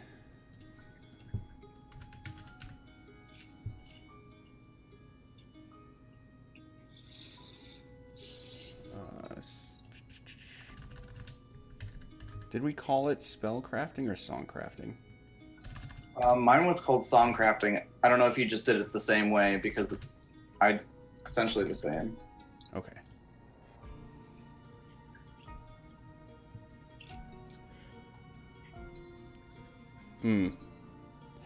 Okay. I'm having a little trouble finding the document at the moment, so in the interest of saving time for everybody, off the top of my head, I do remember that it's still 10 successes before 5 failures in order to like complete the project. The number of skill checks was only relative to like your proficiency at the craft, like how easy it was to hit successes. Yeah, so I'm still at least 10 away, so I can just work on it and we can figure it out later. I just want to make sure. Okay. Yep. And then how many do I get in a day, so I can just make them real quick? We're averaging it out to 1 a day for now. It will become more like 1 per hour when we're not traveling, but we're kind of like trying to find that sweet spot between travel time, like sort of being sped up, but not to the point it's not meaningless. Okay, cool. I'm all set then. Okay. Anything else?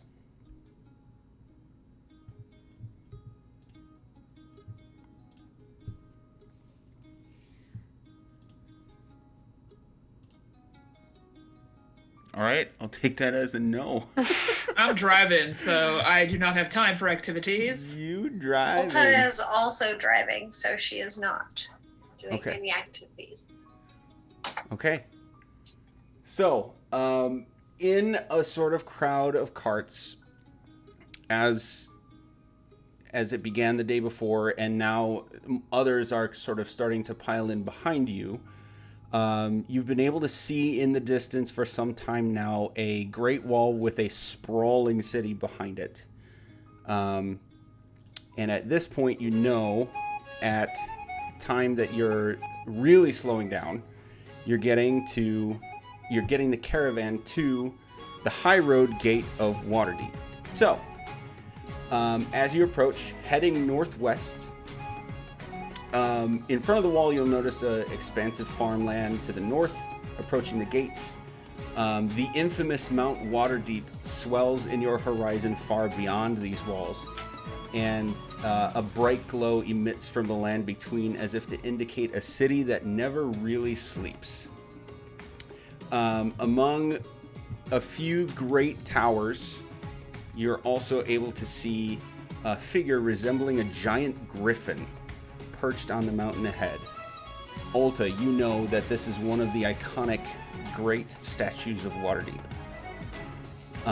Then gathering place for the carts, most of the traders ahead of you are exchanging carts for large sacks of coin and are generally babbling about heading into the city and planning on heading back out with new cargo the next day. You are met at the moment that you get to, the cart in front of you is the one being taken care of. A pair of mounted griffins flies overhead, and then another pair, and then another pair. And they split off into all sorts of directions, and you'll notice that there are scores of these mounted security guards. Ulta, you know that these are normal. Flying around, checking things out, and keeping tabs on everybody approaching the city as you are. So, it's your turn in line, and you're met with a pair of guards tending to you while other pairs are tending to those around you. And they say, "Name and cargo," as they're staring at their sort of piles of paper.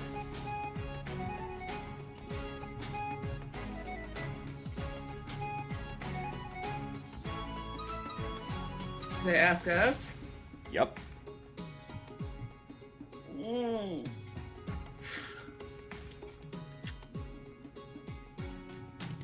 I'm doing I'm in the third cart, right? I'm driving. Yep. I believe that's Okay. what you established. Okay. Then I'm gonna say Tenric Boone or Bun or whoever it is that I knew. Come again? I knew a pair Yeah, of one of brothers the- when one we of the- ran into this cart in the first Oh. place. I'm gonna give one of their names. Yes. Let's find those names.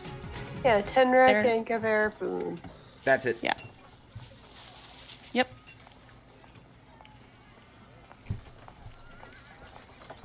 So you said you were Tenric? Yep. I'm Tenric's wife, Janine Boone.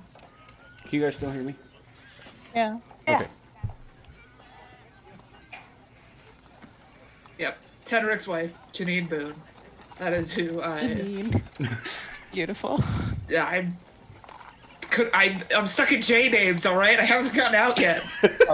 I'll just tell them I'm the other brother. I'll be like, yes, that's my brother. There. We work together. Yeah. Something. I'll introduce of like, this is the party wagons. And the rest of you?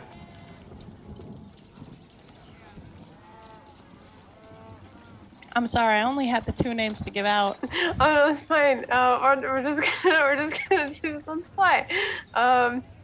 Ashley Boone. Hello. Are we all Boons now? Yeah. Yeah, we're all just gonna be Boons. We're gonna be family. This is the family meme for Fast and Furious. It's a family road trip. Ulta driving her own cart, like the third cart in the back, probably would have just said her full name, knowing that that's how she's gotten into the city, in and out of the city for her whole life. She probably would not have attempted to lie or be deceptive. Okay. At that point, the guard will actually look up at you guys for the first time with this look of huh? And then sort of take all five of you in, and then look to his partner as if to see if he's looking or not. And he'll walk up to the cart and sort of pull one of the curtains back and look in, give a nod, and flip a few pages in his notes, scribble something for a minute,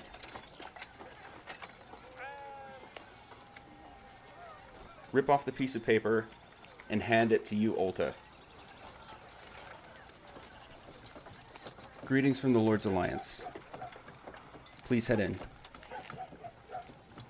And you'll notice that everyone else is sort of like taking their notes, and there's a split between people who take occasionally a note and occasionally, more commonly, large sacks of coins, and then start going back as if to head a different direction. And only a few people are heading in, but everyone who's heading in has varying sizes of sacks, and from the way they're jingling, you can tell it's coins. Alta, you've been given just a note.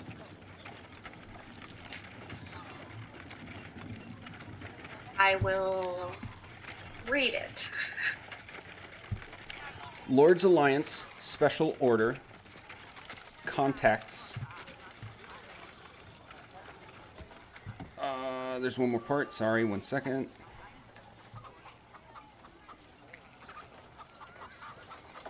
Note to Central Exchange of Waterdeep. And you know that is essentially the big bank.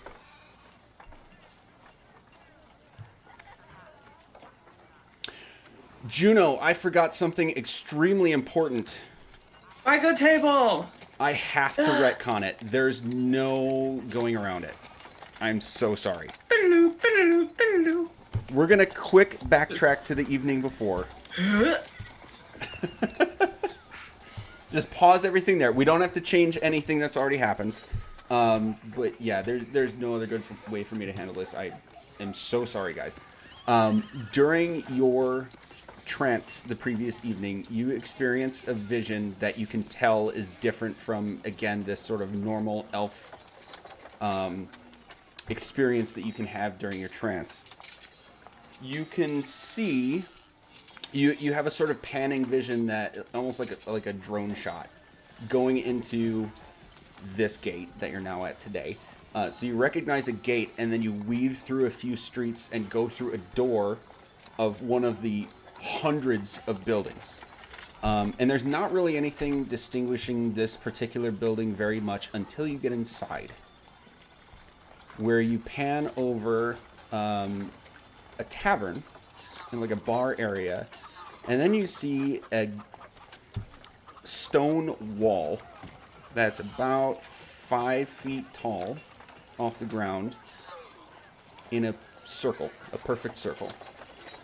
And you see this sort of apparatus hanging over it with ropes and this sort of platform.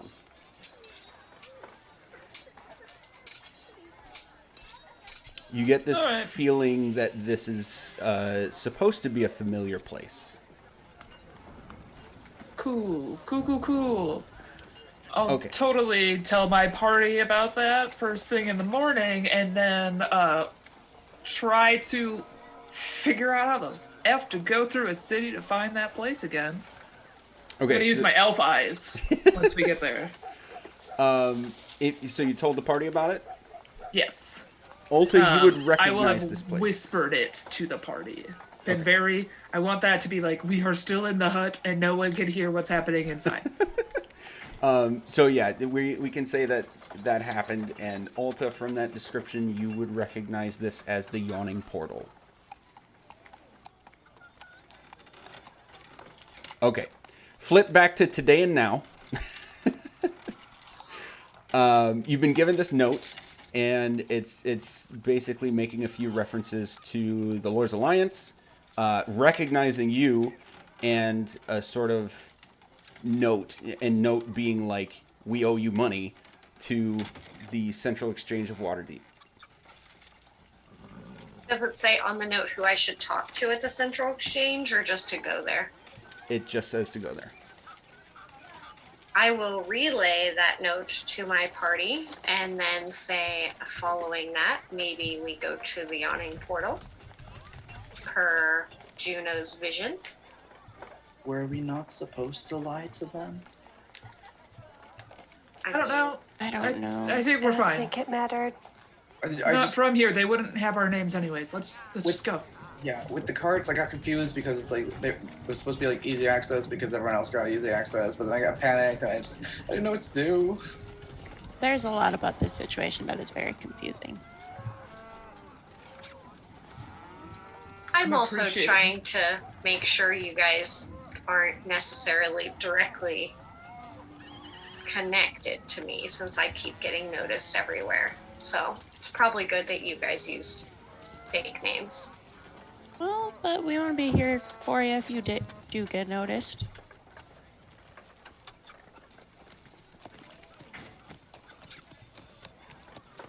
So I think we would head towards the Central Exchange. Okay. This map is huge. This map Yeah. is huge. So now you're away from Cowtown. And you're in City Town. That's not the right. There we go. All right. Y'all. This city is fucking huge. Ulta, you are the only one who's familiar with it in any way, and even you don't know everything about it. However, for the rest of you who have been entirely or almost entirely forest-ridden, and your only experience with cities in the, outside of the wood, I guess. I can't even really say human world because that wouldn't really hold true. So just like outside of wooded civilizations, your only experience with cities has been a quick trip through El Turel, a quick trip through Baldur's Gate, but Baldur's Gate is about double the size of El Turel, give or take. This is 10 times that. So, what is your general... What are you feeling? What are you thinking? What's going through your heads right now? Are you talking about anything? I will say it is generally just you from the group of known cultists to you. There's a bunch of people in and out, but nobody of the nefarious groups. So what's going through your heads at this point? And are we talking about anything? Is the reason there are so many buildings and some of them are so big because people have to sleep here? Because I guess you would need more buildings if everyone slept. Yeah, people sleep. Because our city, no one sleeps, and it's not that big. I mean, but you also have possessions that you need to store in a house, right? Well, yeah, but like without the beds, I feel like beds are pretty big, right? So like They that do would- take up a lot of real estate. especially when you have multiple in one house, you know. So I'm thinking that that's why it's so big here. I mean, humans also procreate faster than we do, so Oh, more of them show up quickly. that sounds dangerous. Correct. Population problems. Is that why it's so big? Probably.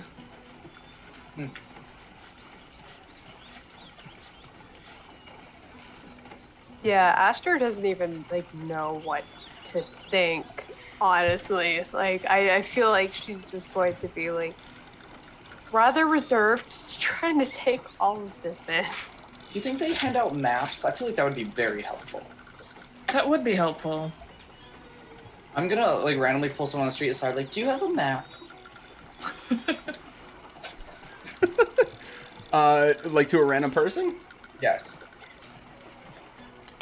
So you're gonna get a whole bunch of people like passing by. Everybody's sort of beelining like in their own heads, on their own ways, and like almost everyone will ignore you, but then one will be polite enough to say, no, sorry, I had no idea where that might be. And then they just like keep walking. They're also a lot less friendly. It's like everyone's already is supposed to be somewhere and they're running late. Would Ulta have a general idea of just at the minimum, like the wards? Yes. Not necessarily like specifically like, oh, you can find this place here and this place, you know what I mean? But would she be able to navigate at least to find what she's looking for and know which district she could find it in? Yep, so you do know that you're coming into the southern ward right now, which is mostly like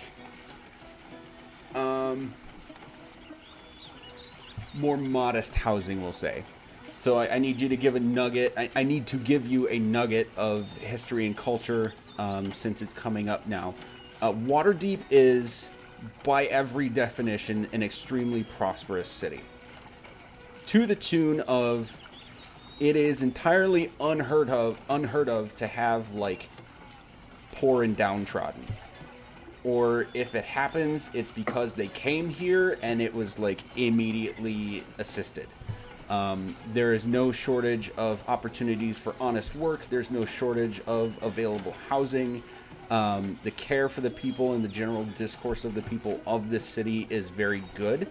So this southern ward, I don't want to call it like low-income housing, but it's for it's the most modest, I guess, for lack of a better way of putting it. You know, you have to go through the dock ward, which is to your northwest.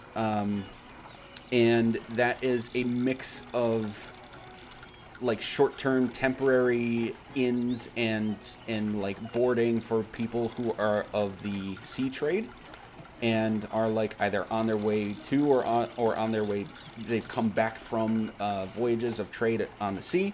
And then the trade ward straight north of you is more of a market district. And then just to the west of the trade ward is going to be the castle district, which you know is A, where the Yawning Portal is, and B, Castle Waterdeep, obviously.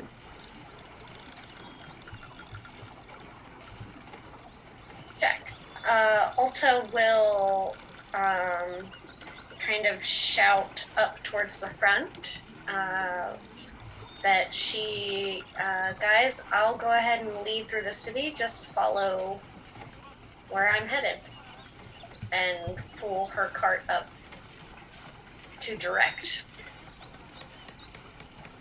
Oh, the carts are gone. Oh, they took them? Sorry, if I did not make that clear. Like, they asked you to leave the carts and go inside. Oh. Yeah. Okay. Well, then she will just walk up and with her note. I thought we were still in carts. I'm sorry. No, that was totally my bad. I'm totally scatterbrained, and I'm realizing I forgot to mention that they were like expecting you to leave the carts, as some other people were doing. So it wasn't like you guys got singled out in that way or anything. Yeah. So she'll just start kind of like walking through. Yeah.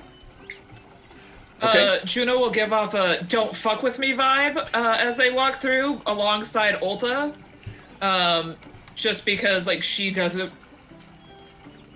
She's like trying to see if anyone's giving off those whispers of the hero of greenest, and like kind of listening in to see if anyone recognizes Ulta in that regard, and if so, being like, "Leave us be." Okay, you can make a perception check. Okay. I am going to be like kind of like rambling the entire time, like the people here don't seem very friendly. Maybe it's like a bigger city thing, and I'm gonna be literally talking between Eliseo and Juno. Maybe like a little bit to Aster. If someone else seems annoyed, I'll move over there. But it's just like more of a like the people were like much friendlier back home. Like everyone knew everyone and everyone talked to everyone. But they weren't very friendly either. Maybe it's because they didn't like me. But I'm not weird here. I was weird there. And I'm just gonna keep going. Awesome.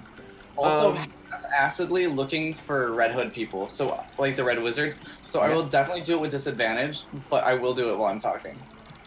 You can make a perception check. No disadvantage necessary. 7.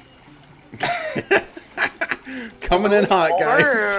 We're real good all at ones and twos today. Okay. So you guys are starting along, following Ulta. I will move the marker to about here now. I should get rid of this. Ulta would also send a message to Astral saying that they were in Waterdeep heading towards the Central Exchange and then the Yawning Portal. Okay. There we go. You'll get a response right away, and she'll be in this sort of relieved and much calmer than before tone to say, timing is extremely important. You're right on schedule. I hope he is too.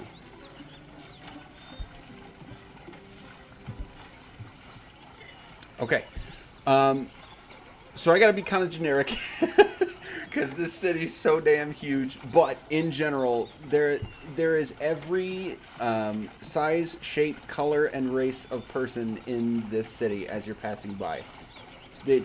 You guys have been like totally out of place by comparison to the people around you in any situation to this point.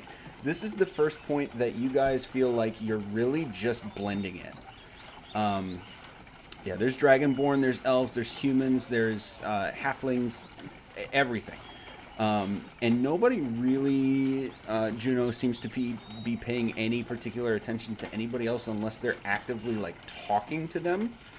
And a mix of conversations you catch glints here and there of like trades in progress and oh, I'm looking for this and hey, where's the next tavern or where should we stay tonight?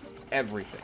And it's an absolute mess of different conversations. So, Aster, you would notice that every once in a while somebody kind of looks at your staff and you a little peculiarly.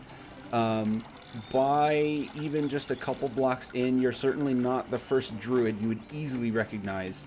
You're certainly not the first druid around if you had to judge by way of like dressing. But you notice that Seymour is just kind of wiggling. He's like shifting around. Every person that passes by is like, huh? Huh? Huh? And every once in a while somebody will notice and just like, what? But everybody just kind of keeps walking. I see you're curious too, little one. At this point, you notice he's, again, a little bit bigger than you remember. Oh, Lord. You're gonna start growing some legs. We're, like, actually gonna have child Groot soon. Okay. Overall, other than the generic descriptions of the wards and the types of districts that those are, the next most noticeable thing for you all are these towering structures. You saw the eagle on the horizon, the griffin on the horizon, way up here northwest. I know it probably won't show up on the map for stream, but northwest on the Mount Waterdeep, the griffin. It's you can tell a little bit better now that there's this statue of a griffin, sort of chest puffed out, its back on its hind legs, wings outspread. Hard to tell if it's in a motion of like taking off or landing.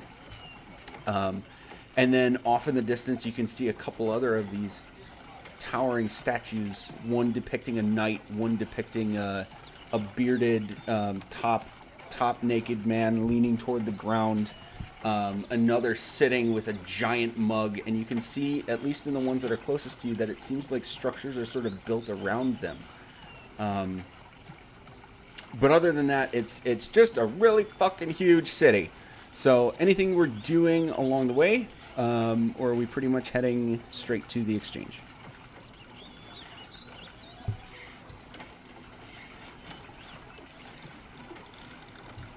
Ulta would stop and like show them things around if people were looking for spell components or anything like that, but she would also be pretty direct in heading towards the Central Exchange. Okay. I think Icarus is just going to pay attention to like passerbys, like kind of people watching, because he's never seen so many different people, like being from an elven village, but also like kind of like curiously looking around to see if he can find anyone he recognizes, like subtly like wishing that like he could find Corey, even though he knows he's probably not here. Like there's some people like, what are the odds? But at the very least, people watching. Okay. Yeah, Eliseo wants to like get to the point of the trip of like, let's go to the exchange, but also libraries. Gotcha. Okay, so we will head to the exchange. I have a quick question. Yeah. So a while back, like we kind of got visions of like the sleeping giants and stuff like that. Would we, or like the rested statues and stuff like that, would we know where those are? Specifically, Juno is thinking about the one, there's like a woman or someone that was laying down. I don't have my notes. I'm sitting here like recalling this though, where there are like That's okay. I have the giant statues that were like resting here in Waterdeep. and she was given one specifically of a woman who was resting somewhere. And I can't recall now because my notes are packed in my "we're moving out of this house next week" box. Yeah, and it's all I good. don't know anything about how to play this game right now. This document. Okay. Juno.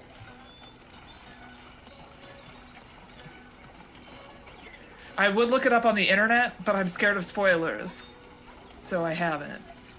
If you're talking about the teasers specifically, is that what you're talking I about? think so. It was like a teaser or a vision or something like that. Like, I know Ulta's was of her when she was younger playing on the statues. I didn't quite know what the statues were, but I was like doing something near the statues and then I woke up, or there was like a couple of us had like small snippets of, I don't want to use the word visions because I don't think it was like predictive of anything. They were more memories. Okay. Yeah, I was gonna say memories. Yeah, 'cause- so Juno, you were not given one, but might you be referring to Ulta's, where she was playing on the Statue of the Night, and then got her teacher was telling her a story about the great statues and how they came to be? Maybe that could be it. Okay. Everything's just swirling around in my skull. There was a lot. So speaking of, that one you're passing it right now. And it's actually not far from where Ulta's home was, I'm assuming. Ulta, I will actually have to rely on you to let me know if there's a specific area that you would have wanted your home to be in. And if you don't care, then I'll pick a spot. That's cool. But this would be a familiar spot that you would have played as a child, and you were constantly scolded for playing on the night. Yeah, so she would have been probably from like the I don't want to say upper echelon, like super rich part of Waterdeep, but she was definitely taken in by a family that had money and were able to pay to have her trained and taken care of very well and have like people do all of those things. So wherever you would see fit to place her the best. Okay, so let's have you in, if you could write this down, please, the Castle Ward near the Hawkman. I actually have a couple handouts for you guys to show exactly what this stuff looks like. Here's one.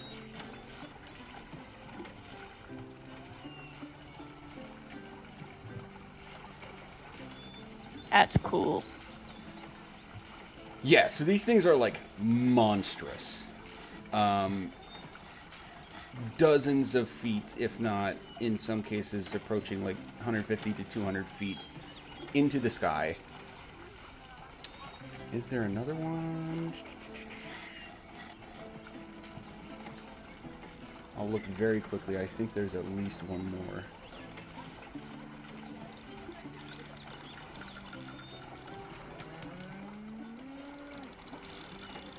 Nope, guess not.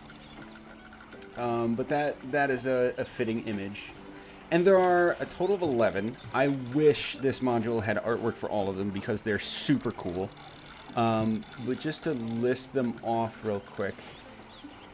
I mean, you can kind of see them on the map as you're walking around. But the Hawkman, the Sahuagin Humbled. I don't know how to say that word. I don't know if I ever will. There's a Sword Maiden. The Hawkman, of course. The Honorable Knight. And the Griffin. I think there are a few more, but I'm not catching them off the, with what's right in front of me, so we'll just leave it there for now.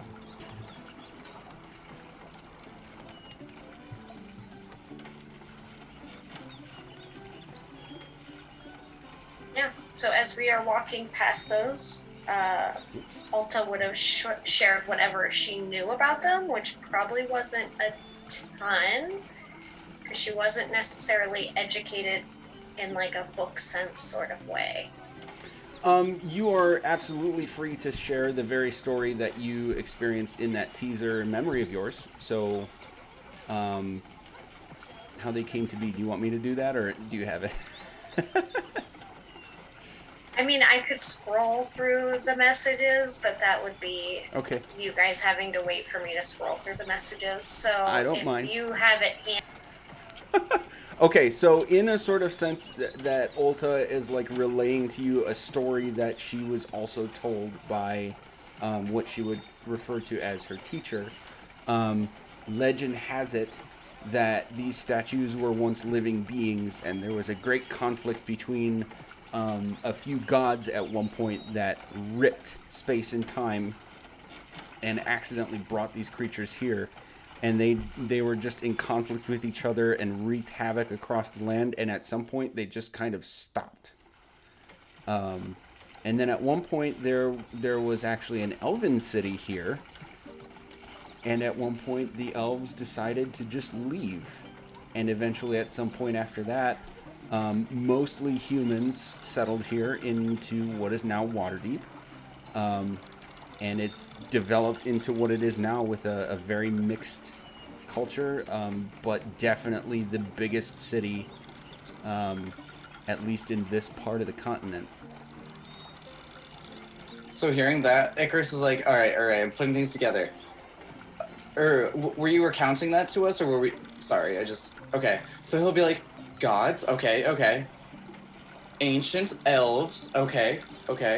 But they left. Are any of them still here? Corey might be here then, because that's gods and elves. And based on our theory, I think. That's our theory, right?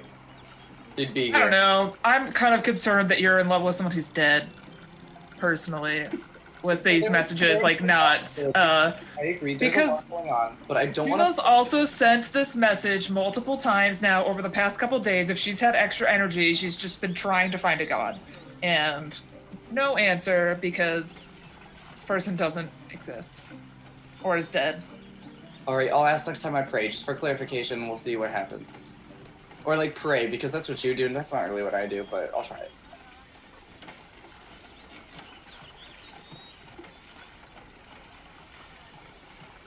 Okay. Anything else along the way?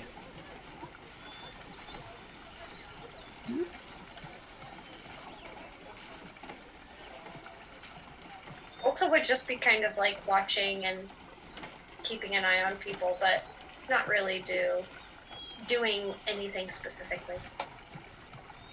Okay. So we end up going past... well, Ulta, you would know. We end up going past the area that you would need to go to the Yawning Portal in order to get to the exchange first. We're back down to the Castle Ward, which is, again, mostly sort of like middle to upper class, if you will. And but still peppered with the occasional commercial establishment. And the Central Exchange, which will be right in the middle of the Street of Bells. Boop.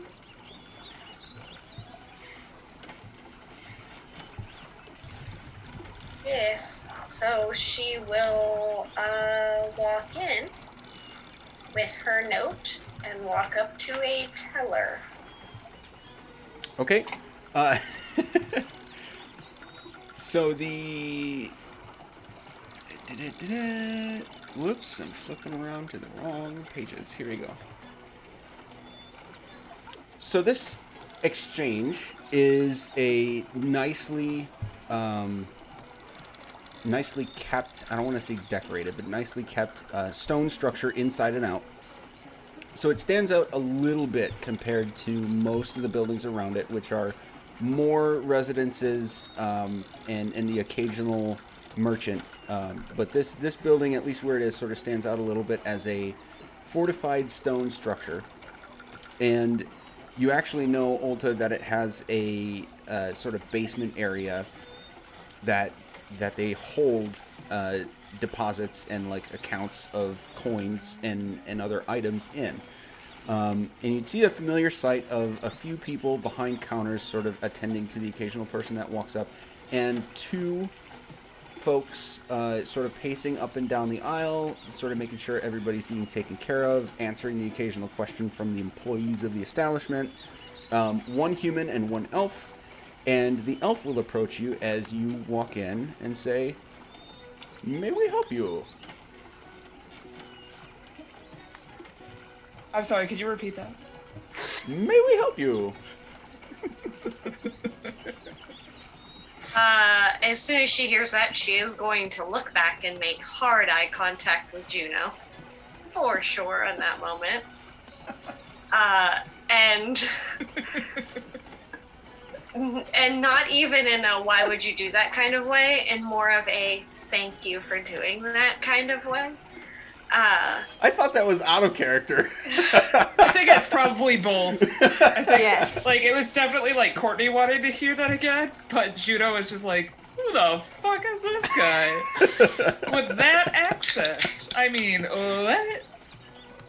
And she will hold out one of her tiny little hands and say, Ulta Cragmaw, I received this letter at the front gate. "Oh, Cragmaw, welcome back." And she'll, like, snatch the note with 2 fingers just like this from you. And sort of, "Oh, my dear, please, right this way."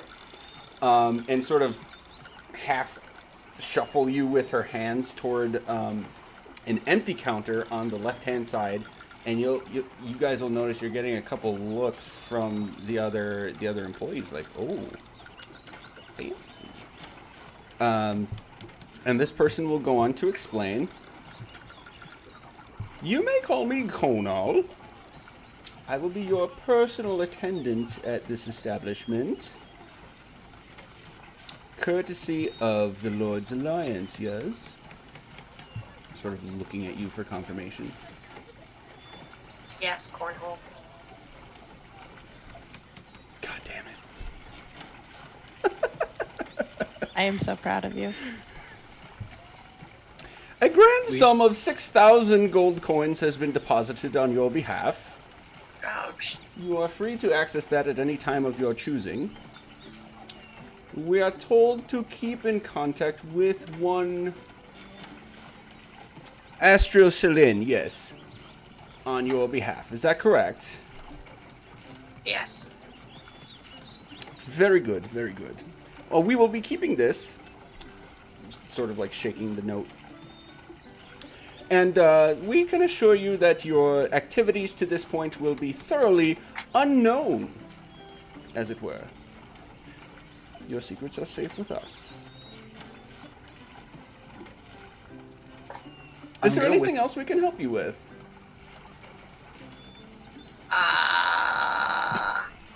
And she'll turn to the rest of the group and go, do we need any money? I mean, only if there's cool things to buy in this city. I think there would be, but I don't. Did they just offer us? Oh, free there money? totally is. Did they just offer us free money and then just say, and also we'll cover your tracks, and then just? Why aren't we? I mean, I did kind of say that rhetorically, like, there has to be at least one library. I would like some money. Can we like check in with all of our places and like get all the money and? Yeah, triple dip. Ulta, we need to take you everywhere. I don't know how much money Aster's group has, though. I feel like Ulta's group, the Lord's Alliance, probably has the most money. I don't feel like Aster's group has a need for money. And then there's our group, which, the fuck? Who even are the Harpers? Who even are they? We probably have music. Who are these people? I'm not in a Harper's campaign. Ulta will turn back to Cornhole and ask, can I have like 300 gold? And she'll say it as a question mark with a shrug. And like looking to the group for confirmation that that's an appropriate amount. Up. Just kidding. We want more. 500? 500. If they're giving us money, do we just take it all? Are you gonna carry around 6,000 gold? No, that would be far too heavy. That's a lot of gold. I think keeping it in a, And in a that nice attracts too secure. much attention. So it's a good start. What if we take like a piece of paper that says we have it and then give it to someone else and then they cash it over here for us? Okay. I think that's what's happening. Are you trying to invent the personal check right now? Yeah. Maybe.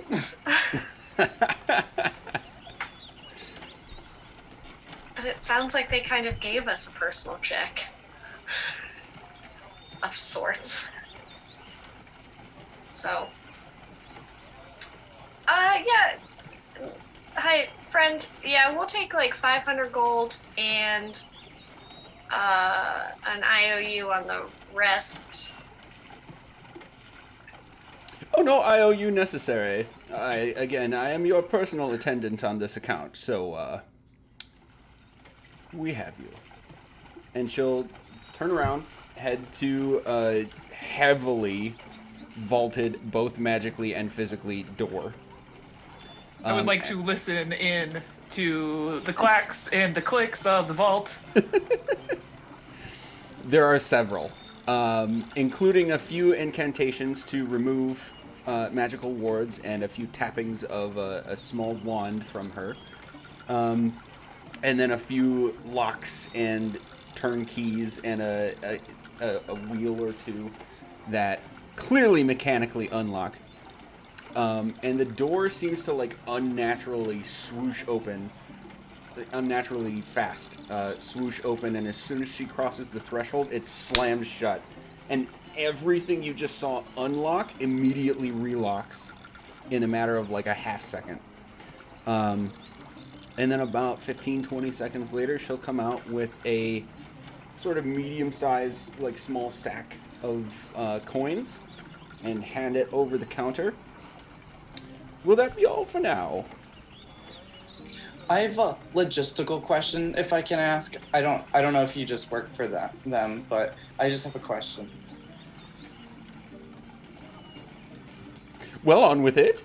Oh, do you have any like bags that would like not get heavier if we put more money in it? Because we're kind of worried if we were to take it all, how would we carry it? Mind for innovation, I see. might Yes, have you'll to- want any of the sundry shops. Those proprietors would be able to construct such a bag if they do not already have one. Is there a name for it so I can like look it up? God damn it, I was not ready for that. I should have absolutely been ready for that. I was gonna call it. He wants it a bag of holding. I know. I would call it. What did I say earlier? Also, like a handy haversack would be pretty dope. Yeah, handy haversack was what I was thinking. It's small, I'm- but it's good. Or like a vest of many pockets. I like made up a word earlier that I liked. The burglar's purse or something. These shop names suck. No. Here's one, the Long Tusk. Now I gotta write them down too.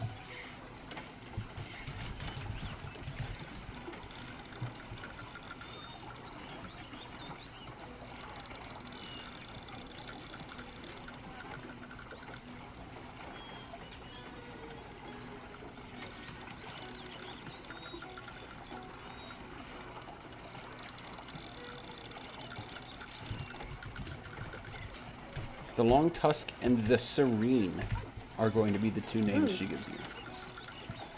There are many more, but these are those that I'm familiar with. Thank you. And what was that item called again? Is it just big bag or? I wouldn't have the slightest, but based on your description, I believe they might be able to help you out. Okay. I'll just word it just like I did for you. It seemed to work.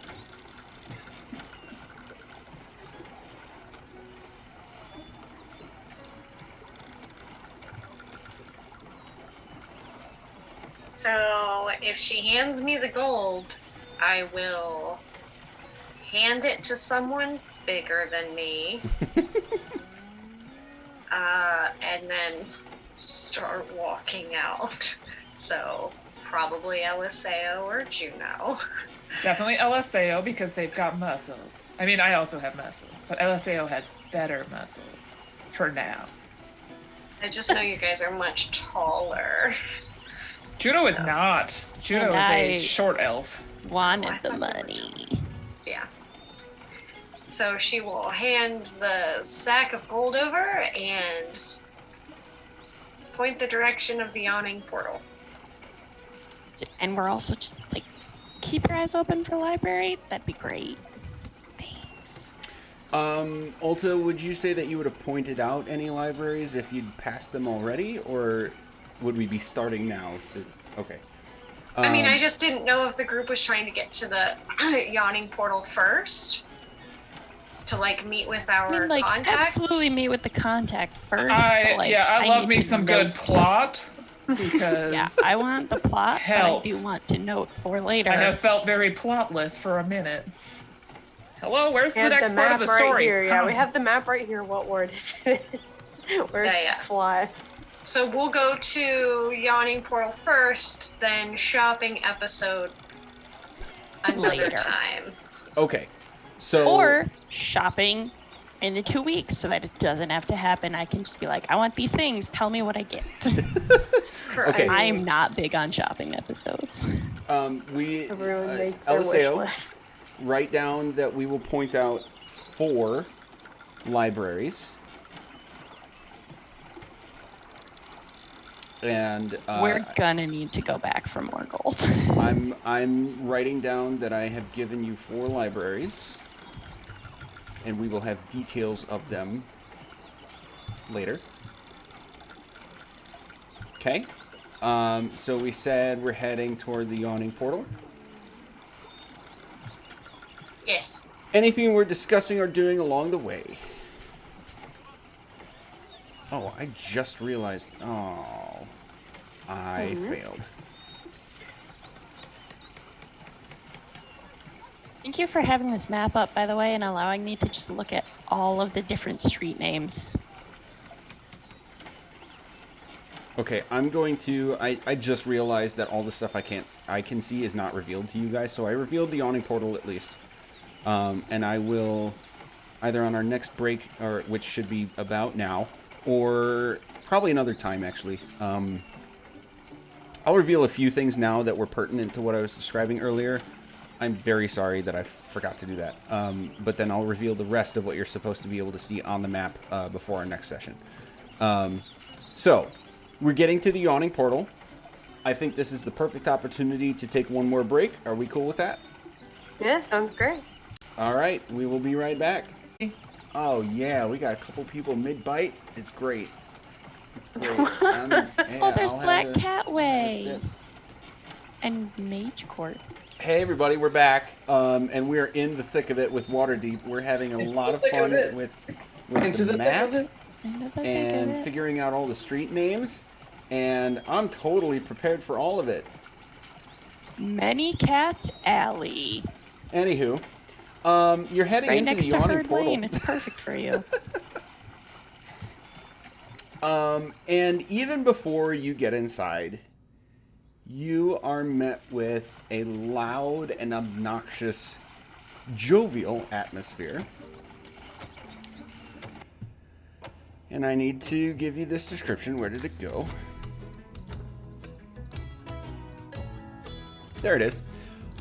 You look around a set of sturdy wooden tables lit by brightly burning candles and littered with plates of food and half-drained tankards. The sounds of gamblers yelling and drunken adventurers singing bawdy songs nearly drown out the off-key strumming of a young bard 3 tables over. Welcome to the Yawning Portal. As I shift you to here. I would like to walk in and yell, "You're off pitch!" How could you? If this is the bard that I think it is, how could you? It's literally my job. No. The bard that is inside this tavern. I don't know if it's the same one, but I know a little bit about this.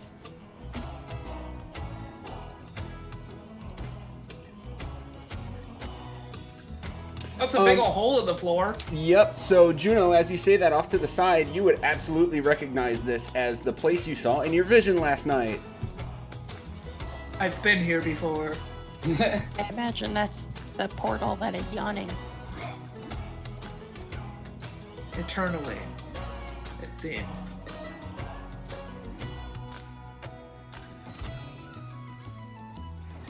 Well, are you done heckling them? Yeah, that was my only comment. Okay. They were off pitch and they needed to know to improve their practice. Also, we'll walk up to the nearest bar or bartender, barkeep,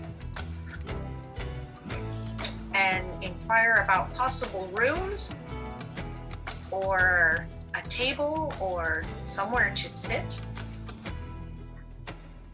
Or and. I find it difficult to work with oars. All of the above, I guess. Okay, so that would put you about here. And this person, everybody around you is generally in a really good mood.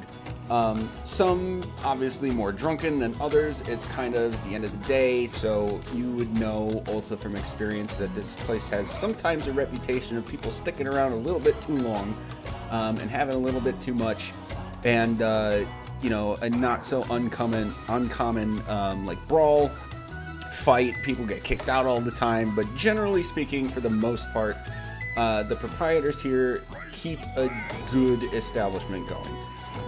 So this person is going to look at you and say, "Huh, a Cragmaw. Welcome back. Seats, anywhere you can find them. You probably already knew that. Rooms, a silver a night for you." That's a little loud, sorry. Also, we'll turn back to the group and say,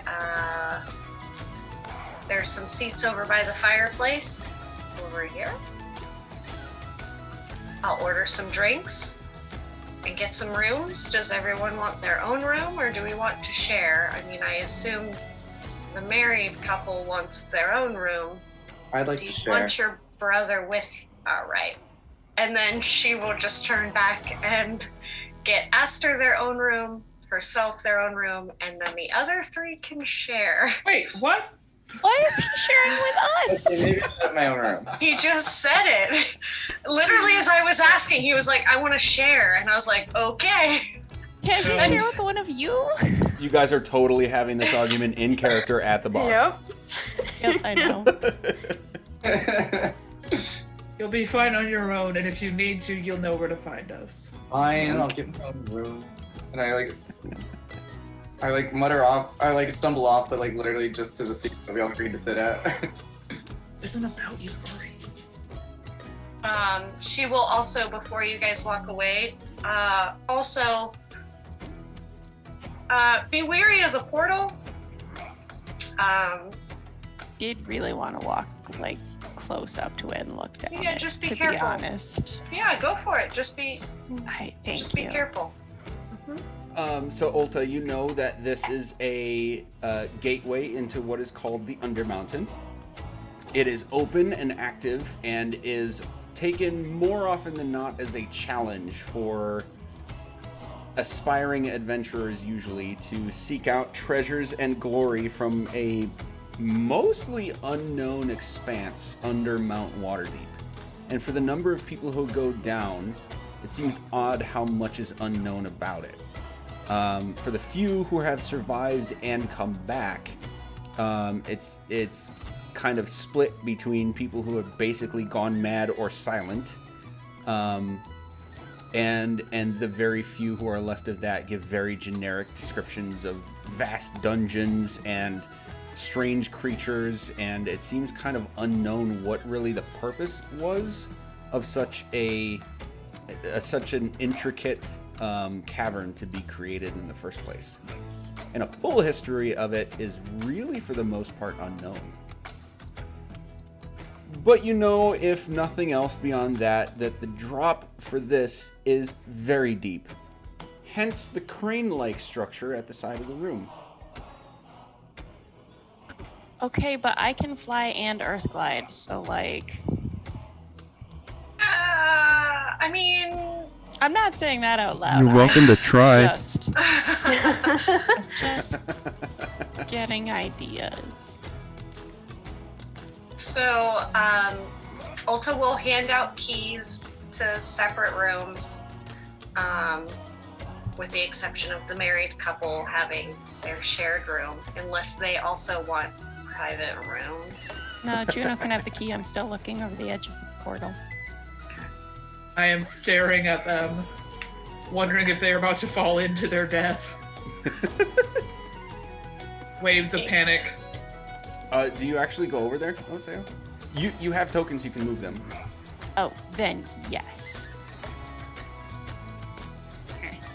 While they are doing that, That's not as much as I wanted to be doing. No, why not? Apparently, that's the only way it can be right on the edge. If you hold That's Alt, not where the portal Where is. It's are over you? here. There's if you like hold it's a Alt, circle you don't have to over snap the here. grid. Over there. Oh, I'm so sorry. There was a big black rectangle, and I thought that was what I needed, but no, the big black circle is what I needed. Oh no. Yes, so over here, for those of you Love watching you. at home, is the portal itself. And over here is a strange mechanical structure. It would be completely alien to everyone except Ulta. Like, the rest of you who grew up in forests might have experienced something similar, as far as, like, basic levers and pulleys type of thing, but this is, like, a straight up slab of stone sticking up out of the ground, and it's got several ropes going onto wheels and like a hook thing on the end, and a crank wheel on the side, and like the whole thing looks completely alien to you.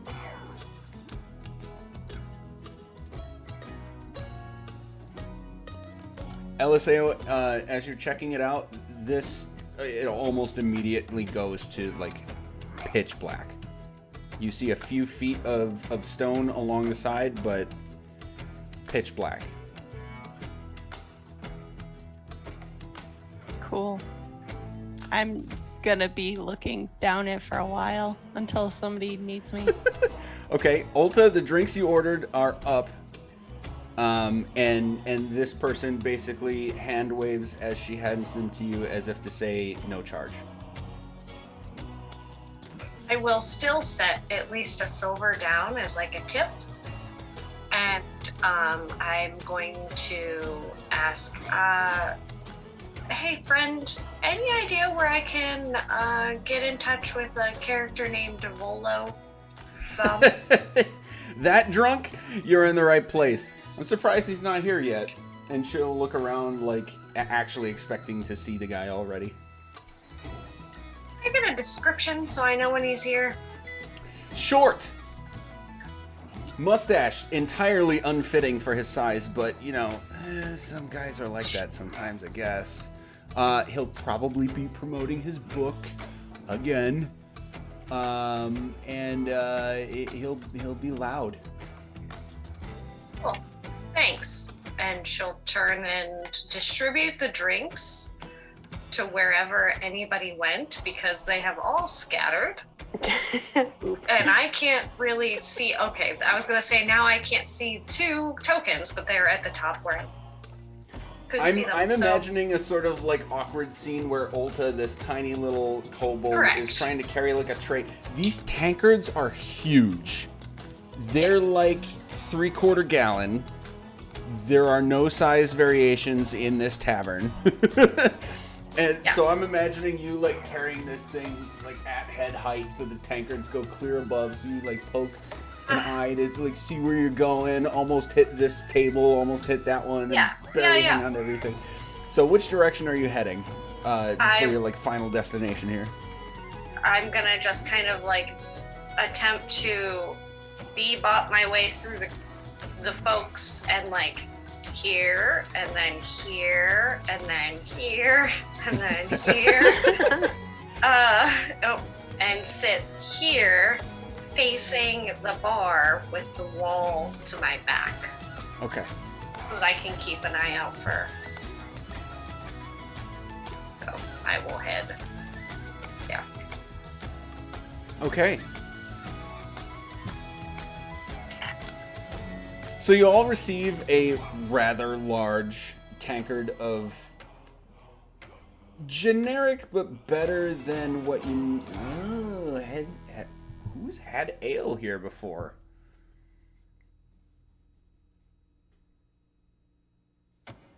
Probably not. Probably. I remember you refusing when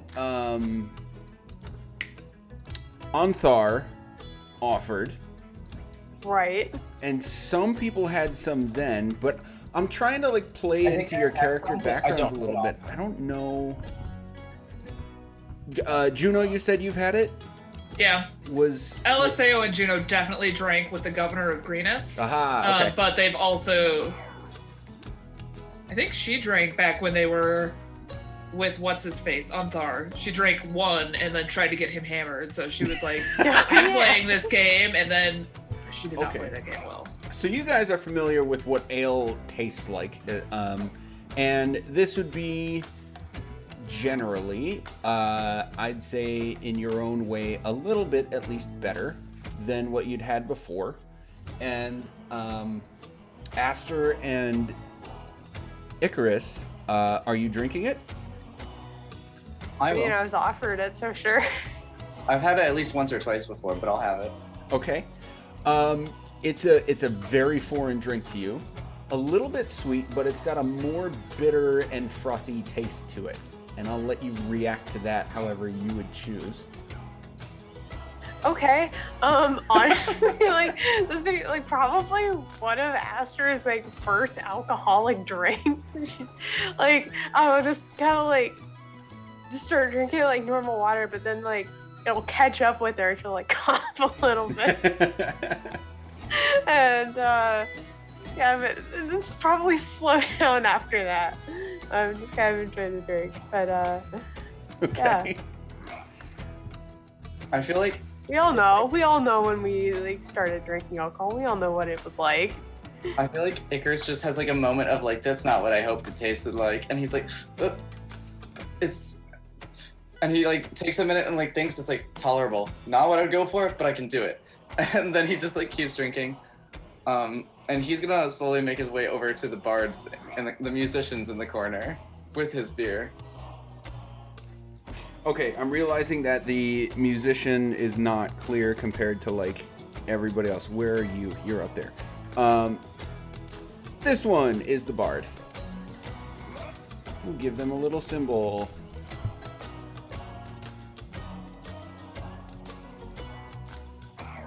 There's no music symbols.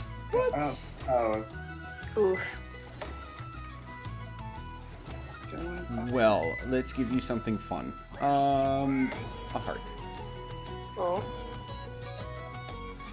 Bard playing in the corner. Okay. Over here? Yep. Oh, that's a very small. I'm sorry, I zoomed out, so it didn't even look like a heart to me. And he's gonna go and he's gonna, and he's gonna like help tune their instrument and just like give tips and just like drunkenly, like unaskingly be like, and then, and if you'd like, we can perform together. I would love to help. You seem like you're starting off, and I want you to make good money. You know what? I really appreciate that. Why don't you show me what you can do and maybe we can team up?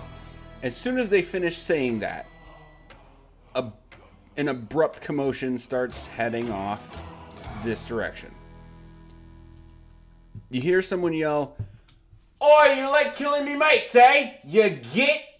Throw them up!" And before anybody can react, 3 grown-ass men start beating on a half-orc in the corner. Well. I don't like that. But what do? Is that in my line of sight? It is in everybody's line of sight, yes. Oh, sweet. Cool. I will probably look up from the portal to look at the commotion and maybe amble on over to see what's happening. Okay. As I'm I don't know playing, I'm which just gonna corner give to amble. the orc that's being beaten up inspiration to use on their next whatever they have to do to defend themselves. Okay.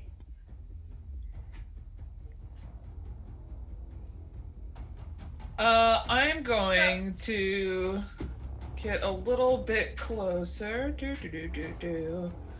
And from here, I'm going to just send a nice little cluster of ominous whispers amidst the folks that are in this fight with some thaumaturgy. I'm just gonna try to spook them a little bit to see if it can get them off of the orc, to give the orc a moment to leave. Oh, okay.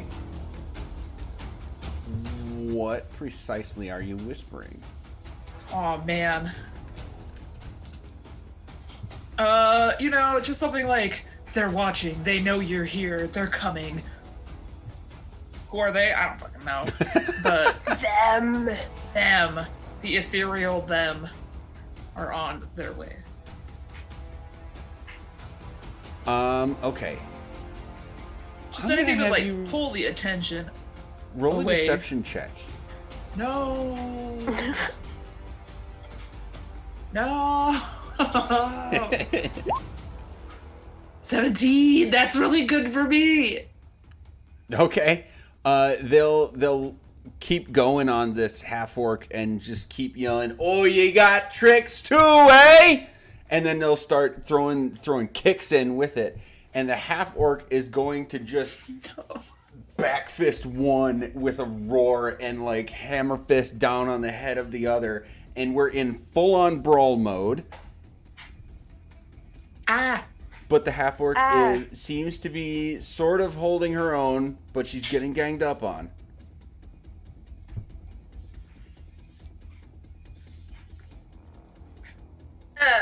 All right. Let's go. Break up So- a fight or make one worse.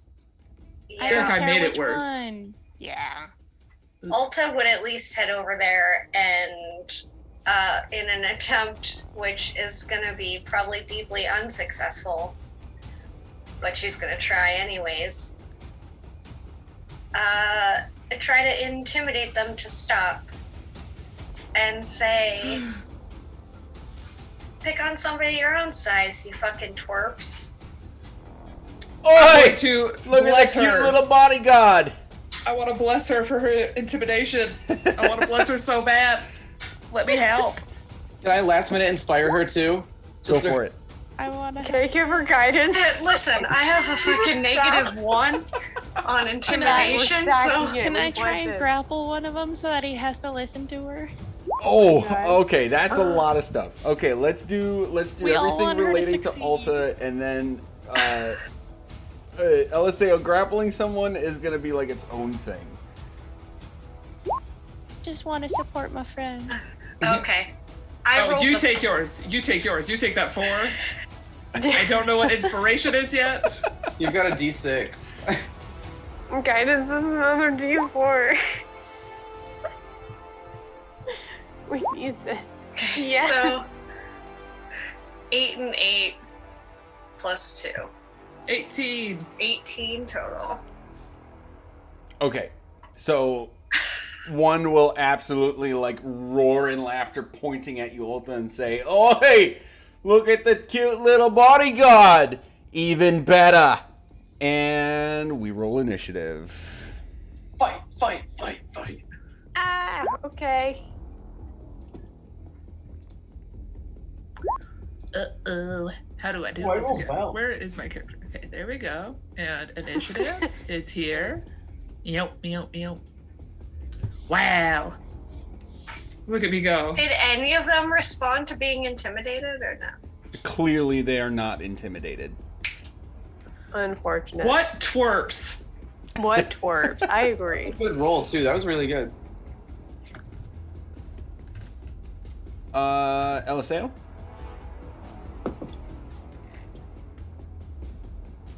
Math 22. Oh, your time. Nice. Never-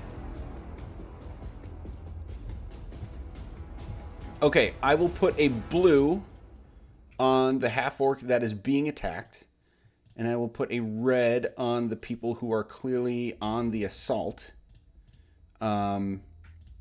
Everybody else is as far as you're concerned at this point, innocent bystander.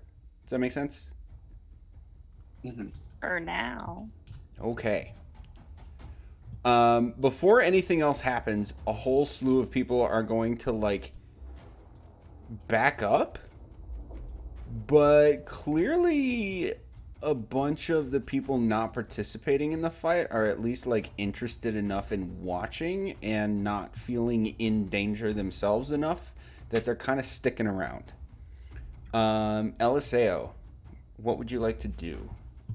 Sorry, I gotta shift the map real grapple quick. the guy that laughed at my friend. Okay. That was this one.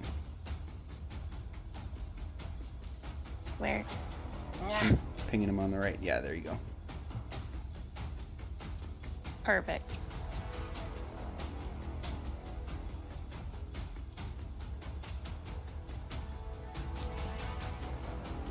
Okay, go ahead and make a strength check.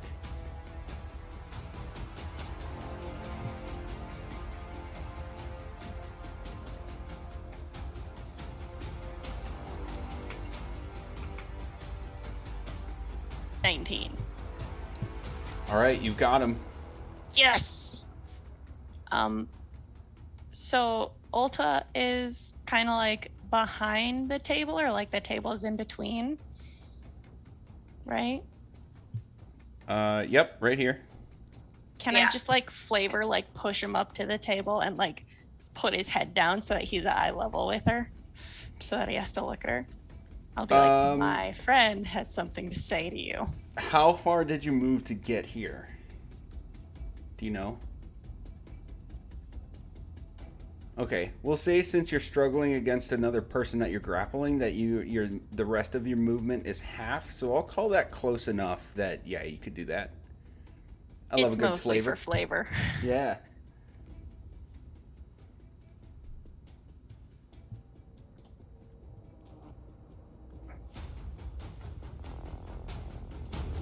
Yep, that's it. Okay. Then we're off to Icarus. All right, so as I look over from my position at the music station, I am going to shoot the one. I'm gonna like go from mid strum to like pulling back way further than it should be able to on one of the lyre strings, as a golden arrow appears in the string. I'm gonna release a bolt at this one. Oh, that's not how you ping. How do I ping? It's not letting me. The closest one to her that's not grappled over here. And I'm gonna shoot an ensnaring strike at him. And which one was that? The one closest to the orc woman. Oh, this one. Okay. Oh! Natural 20, 28 to hit. Yup. Okay, so how are we doing crit again? Because it auto-calculated 5? The auto calc will be off. We're actually doing max damage plus what you roll. Okay, so 16 plus 5. Plus what you roll without modifiers, I should say. So 16 plus 5 is 20, 21. All right, this guy slumps to the ground dead before you even finish. And then just golden vines wrap around his body because I didn't even add in that damage yet. Oops. You just killed a dude in a bar fight. I didn't mean to. That's my turn. Oh shit! Fuck. As I say.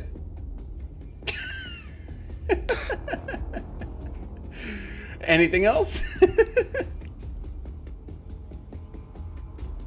Okay, at the moment he falls to the ground, everybody who's like spectating will be like, "Oh," in an oddly entertained tone. And we're down to Juno. That seemed aggressive. Juno's gonna walk right on up to here and pull out one of her trusty whips that they got in that cave a long time ago. Oh yeah, I forgot about those. And she is going to attempt to whip this man's arms in a way to kind of like pull them together kind of like Indiana Jones grab his hat, but try to grab this man's hands. Okay.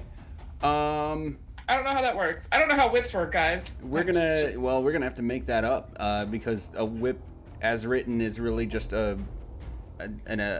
melee weapon with reach. But if you're attempting to grapple, we're not gonna attempt to grapple his his hands or anything. I'm just gonna whip him and just yell no, and I'm really just going for like the scary sound of a whip to inspire fear. Do you guys know what from a whip makes the sound? Little fun fact. Cosmic forces breaking in the ether. Totally. Totally. You got it. It's actually the tip of the whip breaking the sound barrier. Yeah, it's the air. So that's a 25 to hit, Yeah, that and hits. 4 points of slashing. Okay. And let me just check something.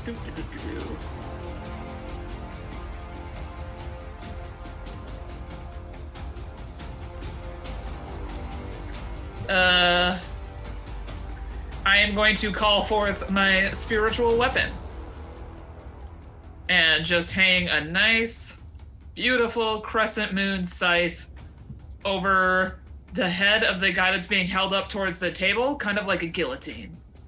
Nice. Just waiting to drop it down. And That's that will some be good my teamwork. turn. Why do I always lose your scythe? I know I've put it in here. It's real, I promise.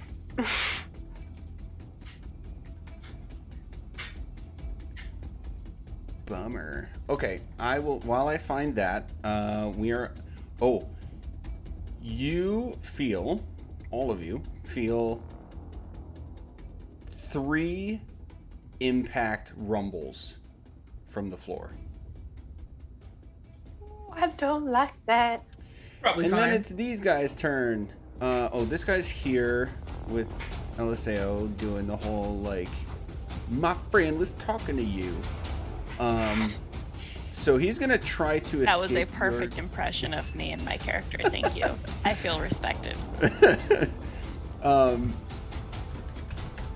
He's gonna actually try to break free. So be make a Come at me. strength saving throw, LSAO.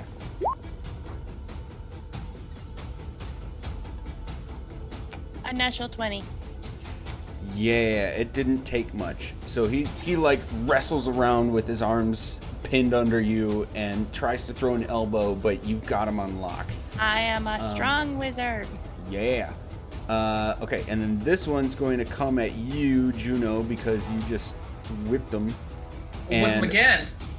Actually pull out... He's actually going to pull out a full-on scimitar and try to hit you with it. With a 19. No. Back up, bro. Nice. Oh, wait, no, 19 hits. Just kidding. I'm only at... I saw the 15 from Master Dragoon, and I was like, ha! Fuck off. 19. Sorry. I literally can't fix that because I have to have a different window open for what shows on stream. So Meh. that's why we have the token rule. Okay, 3 slashing damage from him, and he's gonna look like he feels really confident about it, but you know, You bitches ain't wound shit. me. And then we are down to Aster. Okay. So I wasn't really expecting to do a whole lot of fighting in the city, so I don't have a whole lot of offensive spells right now. So what Aster Turn is into gonna a giant bear! I'm gonna turn into a giant spider. Yo! That seems scarier. So I'm gonna be like with my fangs again like that. Just mosey on over, I guess, or as far as I can go to the fray. And you know what? Yeah, just for flavor, yeah, I'm gonna crawl onto this table. We're gonna do it. I'm a big spider now. That's like it. flavor. That's all I can do. Everybody around you that isn't in your party absolutely freaks out and like beats feet toward the door. Oop, Yoink. oop. Okay, bye! Bye. All right. I'm Is a that where you scary stop? spider. That's all I got. Okay. Then we are off to Ulta. Yeah. So she's gonna see this unfolding and watch the one with the. She's gonna see the one that's like with their face on the table, and two things are gonna happen. She's gonna see the face on the table and want to engage with them, but then watch the scimitar show up, and watching Juno actually get attacked, she's gonna be like, oh, well, no, that's not gonna happen. Like, we're not doing that. And she's gonna take her 2 attacks at this guy. Okay. Yeah, I got this one. Do your thing.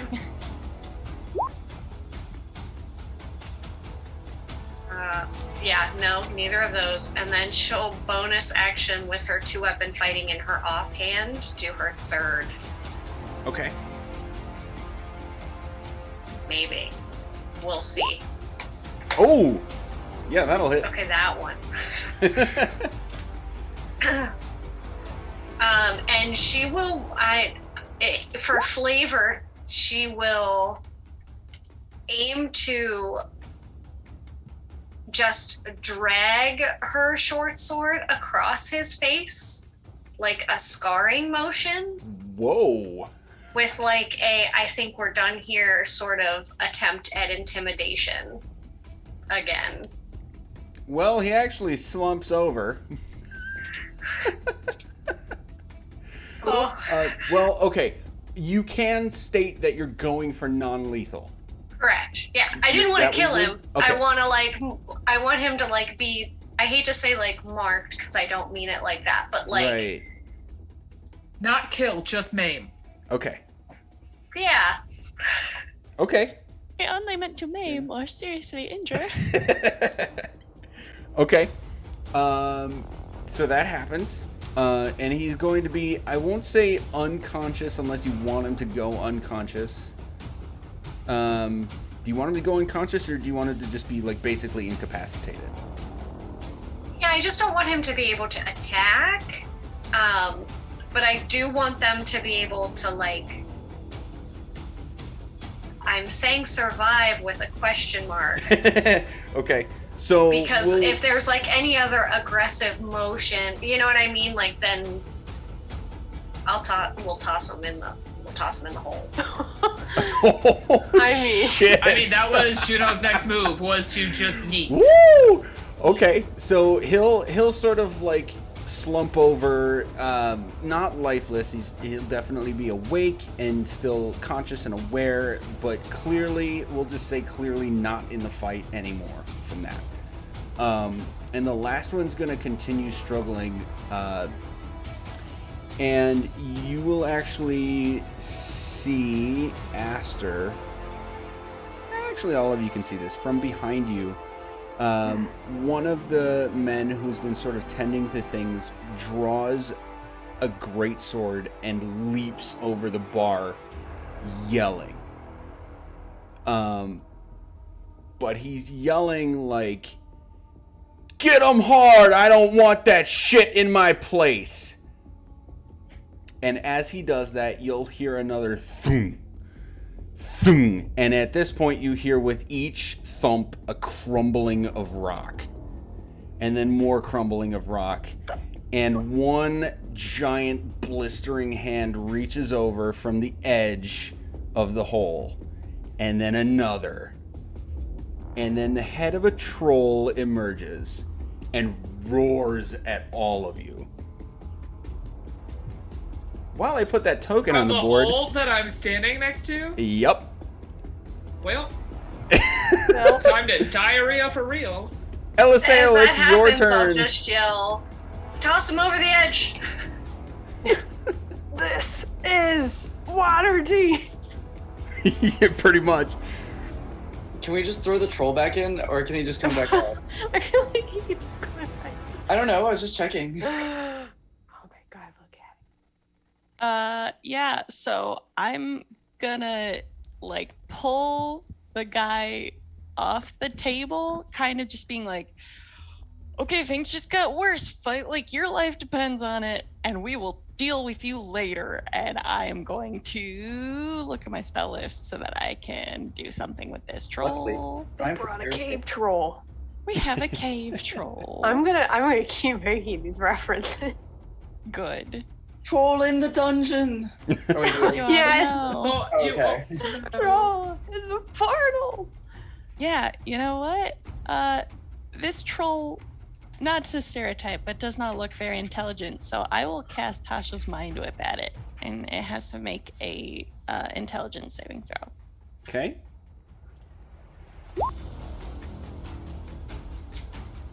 Oof. Solid 9. Nice. It takes 3d6 psychic damage, which I will roll for you, and it can't take a reaction till the end of its next turn. Moreover, on its next turn, it has to choose whether it gets a move, an action, or a bonus action. It only gets one of the 3. Okay.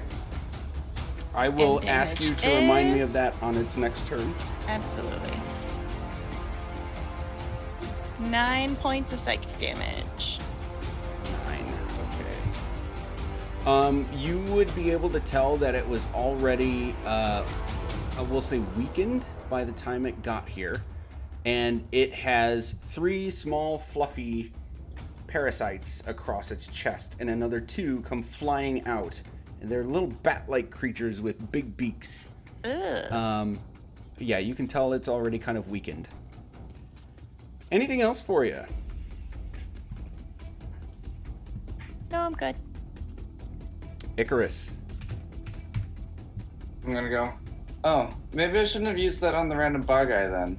And then I'm gonna queue up my other second level spell. Or actually, no, the first one wasn't a second level spell. Oh, thank goodness, that was my spell tattoo. My bad. I will queue up my second level spell to cast. The name of it is Branding Smite on an arrow, and then I will attack again. So at the troll. Does a 16 hit?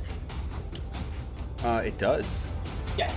Okay, so that will do 10 magical piercing damage.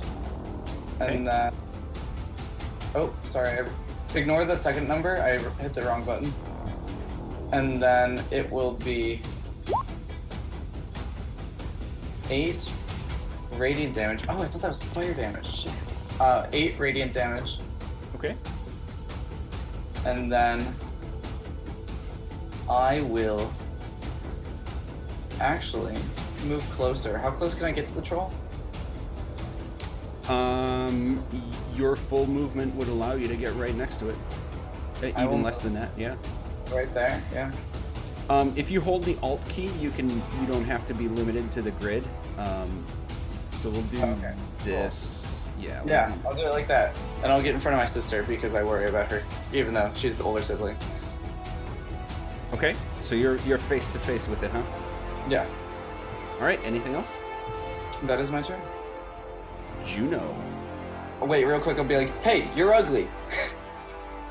Huh? My turn. I am going to stare at the guy that my spouse was holding and be like, "You're next for the guillotine, but first," and I will move the scythe over the head of the troll and attack it. Nice.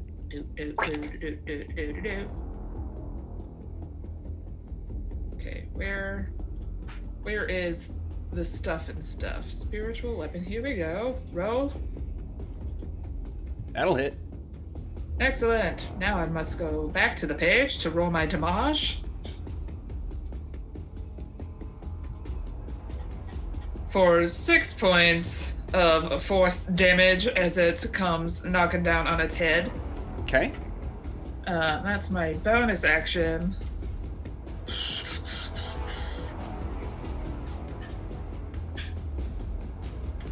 For my action, just to help keep my friend safe, some beautiful twilight energy will start to emit from me up to 30 feet out, so we're making another circle and bringing everyone into my Twilight Sanctuary. And for the good civilians that are somehow within this circle that are still nearby, idiots, they'll get this benefit. I'm not giving it to any of the dude bros, but the half-orc woman can have it and stuff like that. Okay, so this is 30-foot diameter or radius? Radius from me. Damn. So it's a big circle. It's a big girl. Okay. And so everyone gets 9 temporary hit points. Nice. Of my friends. Everyone else can suck it. All right, anything else for you? I'm gonna make some space for Aster to get in here, I think. Yes. Okay, Let me out. I'm scared. Bunch of the people that are still closest are still running away, and everybody on the outskirts is sort of backing toward the walls / outer areas, but they're still Flee for your lives. There's like this weird mix of scared but still entertained, and this air of like everybody still wants to watch. It's like the people standing around a scene. Okay, then it is the troll's turn, and you'll all see him sort of like smack at his face a couple times and roar at you, and it seems like he has a surge of energy. Hint, hint, wink, wink. Before Rude. hitting or trying to hit Icarus twice. I was With singing off claws. camera and it got really awkward because I was going, hit me with your best shot. 21 and a 25. Let me check my spells. Wait, I thought I did have shield. Guess I don't have shield. No, I don't have shield. So yeah. Get wrecked, bro. Oh, wait. I have a thing for you. Is it a reaction? Yes. Okay. I can make a chronal shift. Oh. Is that a So reroll? I can force the creature to reroll. Okay. We'll reroll one of those.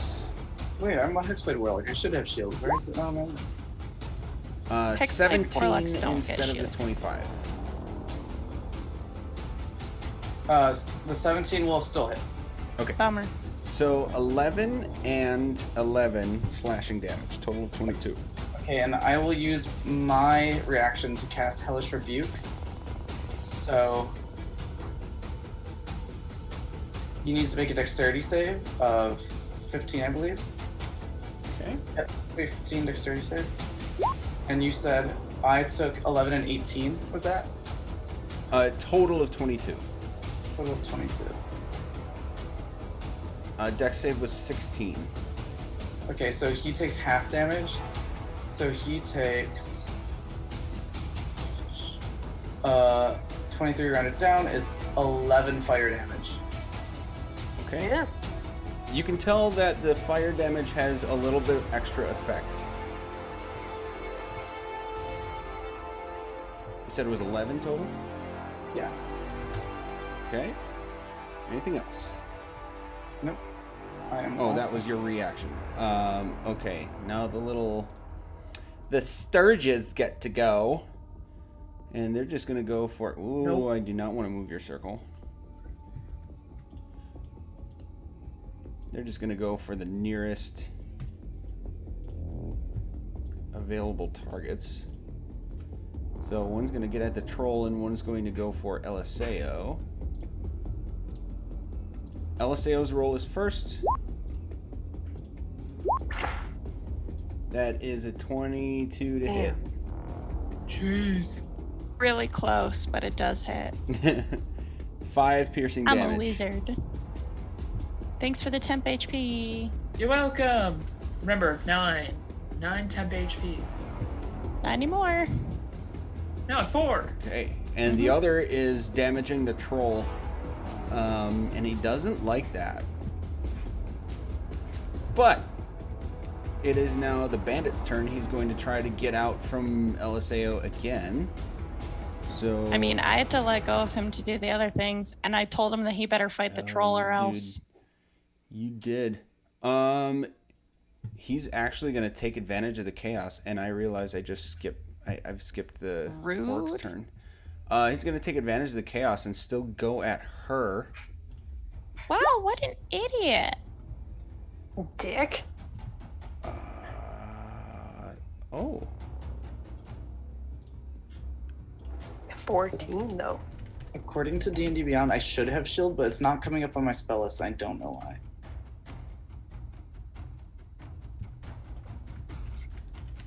But we don't have to worry about that now. I'll just remember that for the next time I get this shit beaten out of me.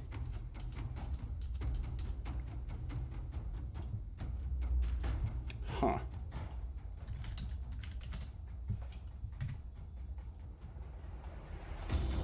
That's interesting. Okay. He misses. And she's gonna be pissed. I'm actually gonna put her right in between, so that ends up working out.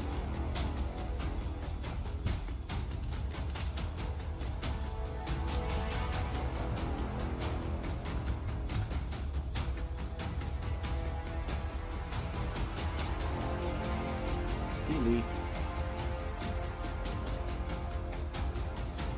Okay. She's actually going to, like, bare fist just straight hook punch him and actually knock him the fuck out. And then start coming this direction. Okay. Then we're on to Aster. All right. I'm gonna run past everybody, get up to here, and join the fray. And hopefully hit this with a bite. I'm not optimistic, but we're gonna try. Oh, I need a d20. Problem is custom rolling this. Does a 16 hit? It does. Okay, cool. I get to do damage, you guys. Oh my god. Okay, so let's see. Roll 6. Alright, so that's 4 damage, and I'm gonna need a con save if you don't mind. 4.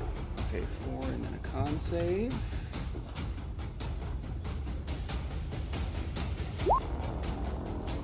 Ooh, Oh, 25. Oh, if only it was the 7. Feels bad. Okay, well, he makes it. Never mind then. Or wait, oh, I get to do half. Okay, that's fine.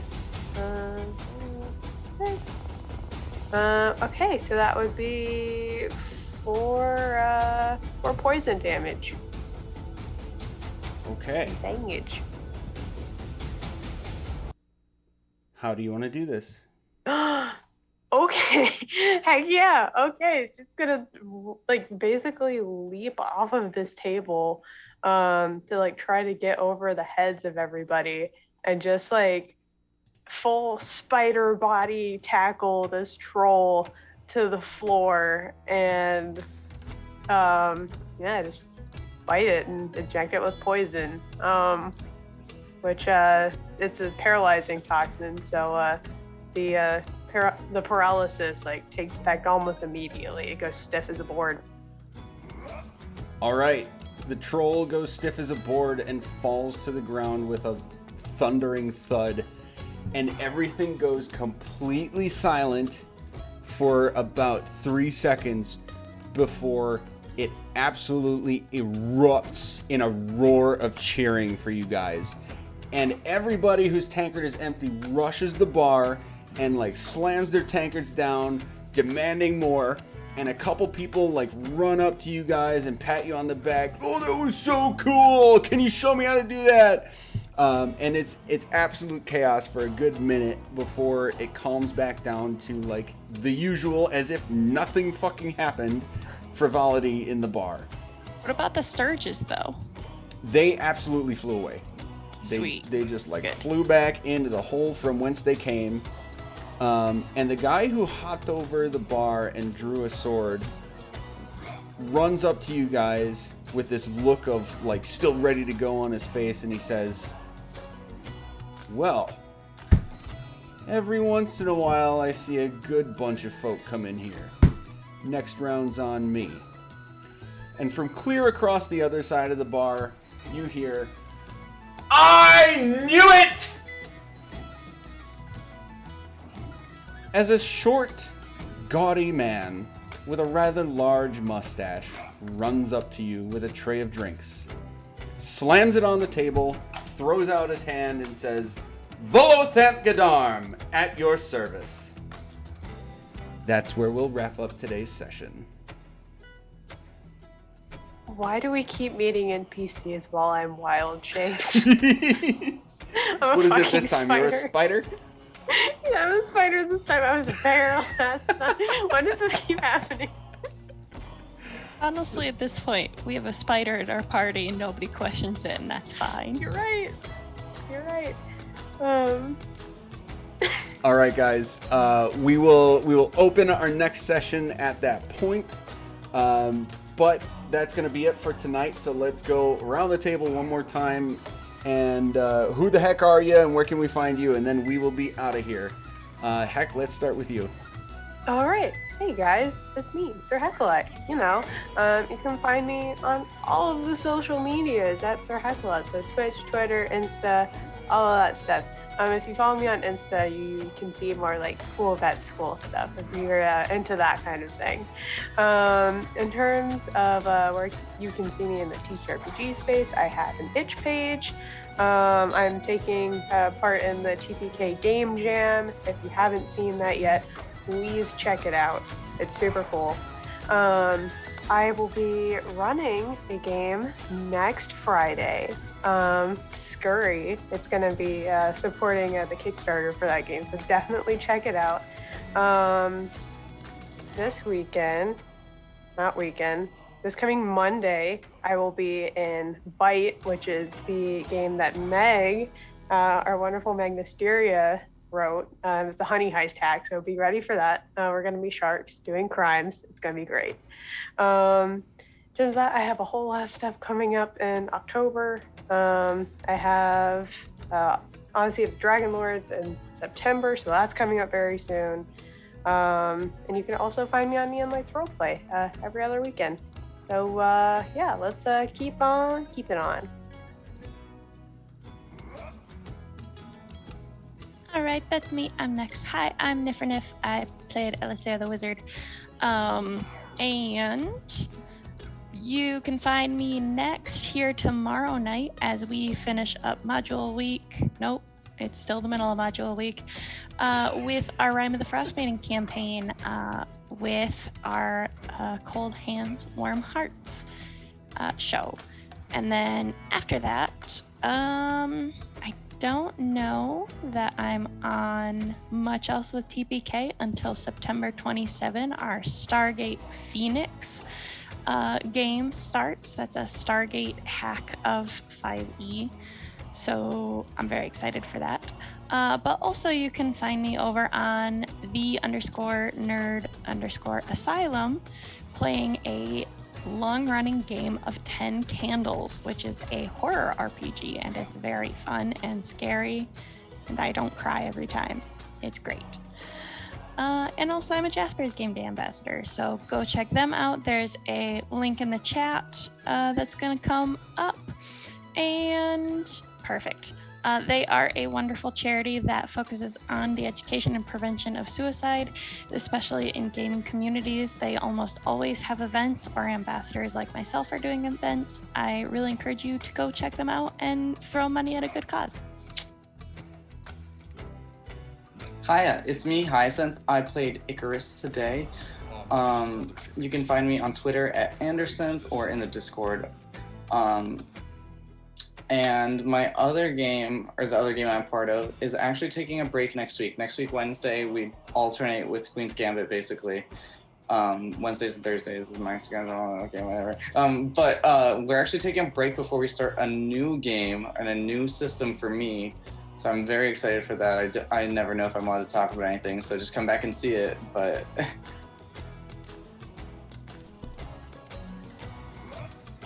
I can unmute myself. It's me, Corndog McCraw. I was playing Juno, the Twilight Domain cleric, who healed. I did it. Can't say I didn't do it this campaign. Check. I'm the cleric. All right, so you can find me here on TPK Roleplay. I'll be here next Tuesday in Harper's, where, I totally wasn't shitting on what the fuck are Harper's earlier in this episode. It's fine. I know what Harper's are on Tuesdays, not Thursdays. And then I will be on Neon Lights Roleplay at some point. I don't have my planner. I don't know what's going on. Where I will be playing in a Naruto 5e reskin. And I started watching Naruto last week, so should be fine. Pretty excited about it, though. I'm ready to just play some anime and do some weird shit. Other than that, I'm here every other Thursday. You'll see me around. I don't know my schedule anymore. Passing it to you, Ulta. Hi. I'm Chrissy. I played Ulta Kragmaw, our Kobold Swarmkeeper Ranger. And where else can you find me? Oh, geez. We have Oathsworn, like Heck was talking about. That's our Odyssey of the Dragon Lords campaign starting in September, I believe September 7th. We also have, I am also in the once monthly, every third Monday of the month, with proper nerdy GMing, our City of Mist campaign, which is just a handful of games, film noir based, where players like myself and Luca Locke and Ekaj and Legendary Vermin are playing riffs of legendary creatures and gods. So it's very, very interesting. What else? I am GMing Liminal Horror. Ooh. On a Saturday. That's a horror game about cosmic horror and all sorts of things and shattering your minds. I don't know. I'm in a bunch of stuff. Sherlock is supposed to be this month sometime.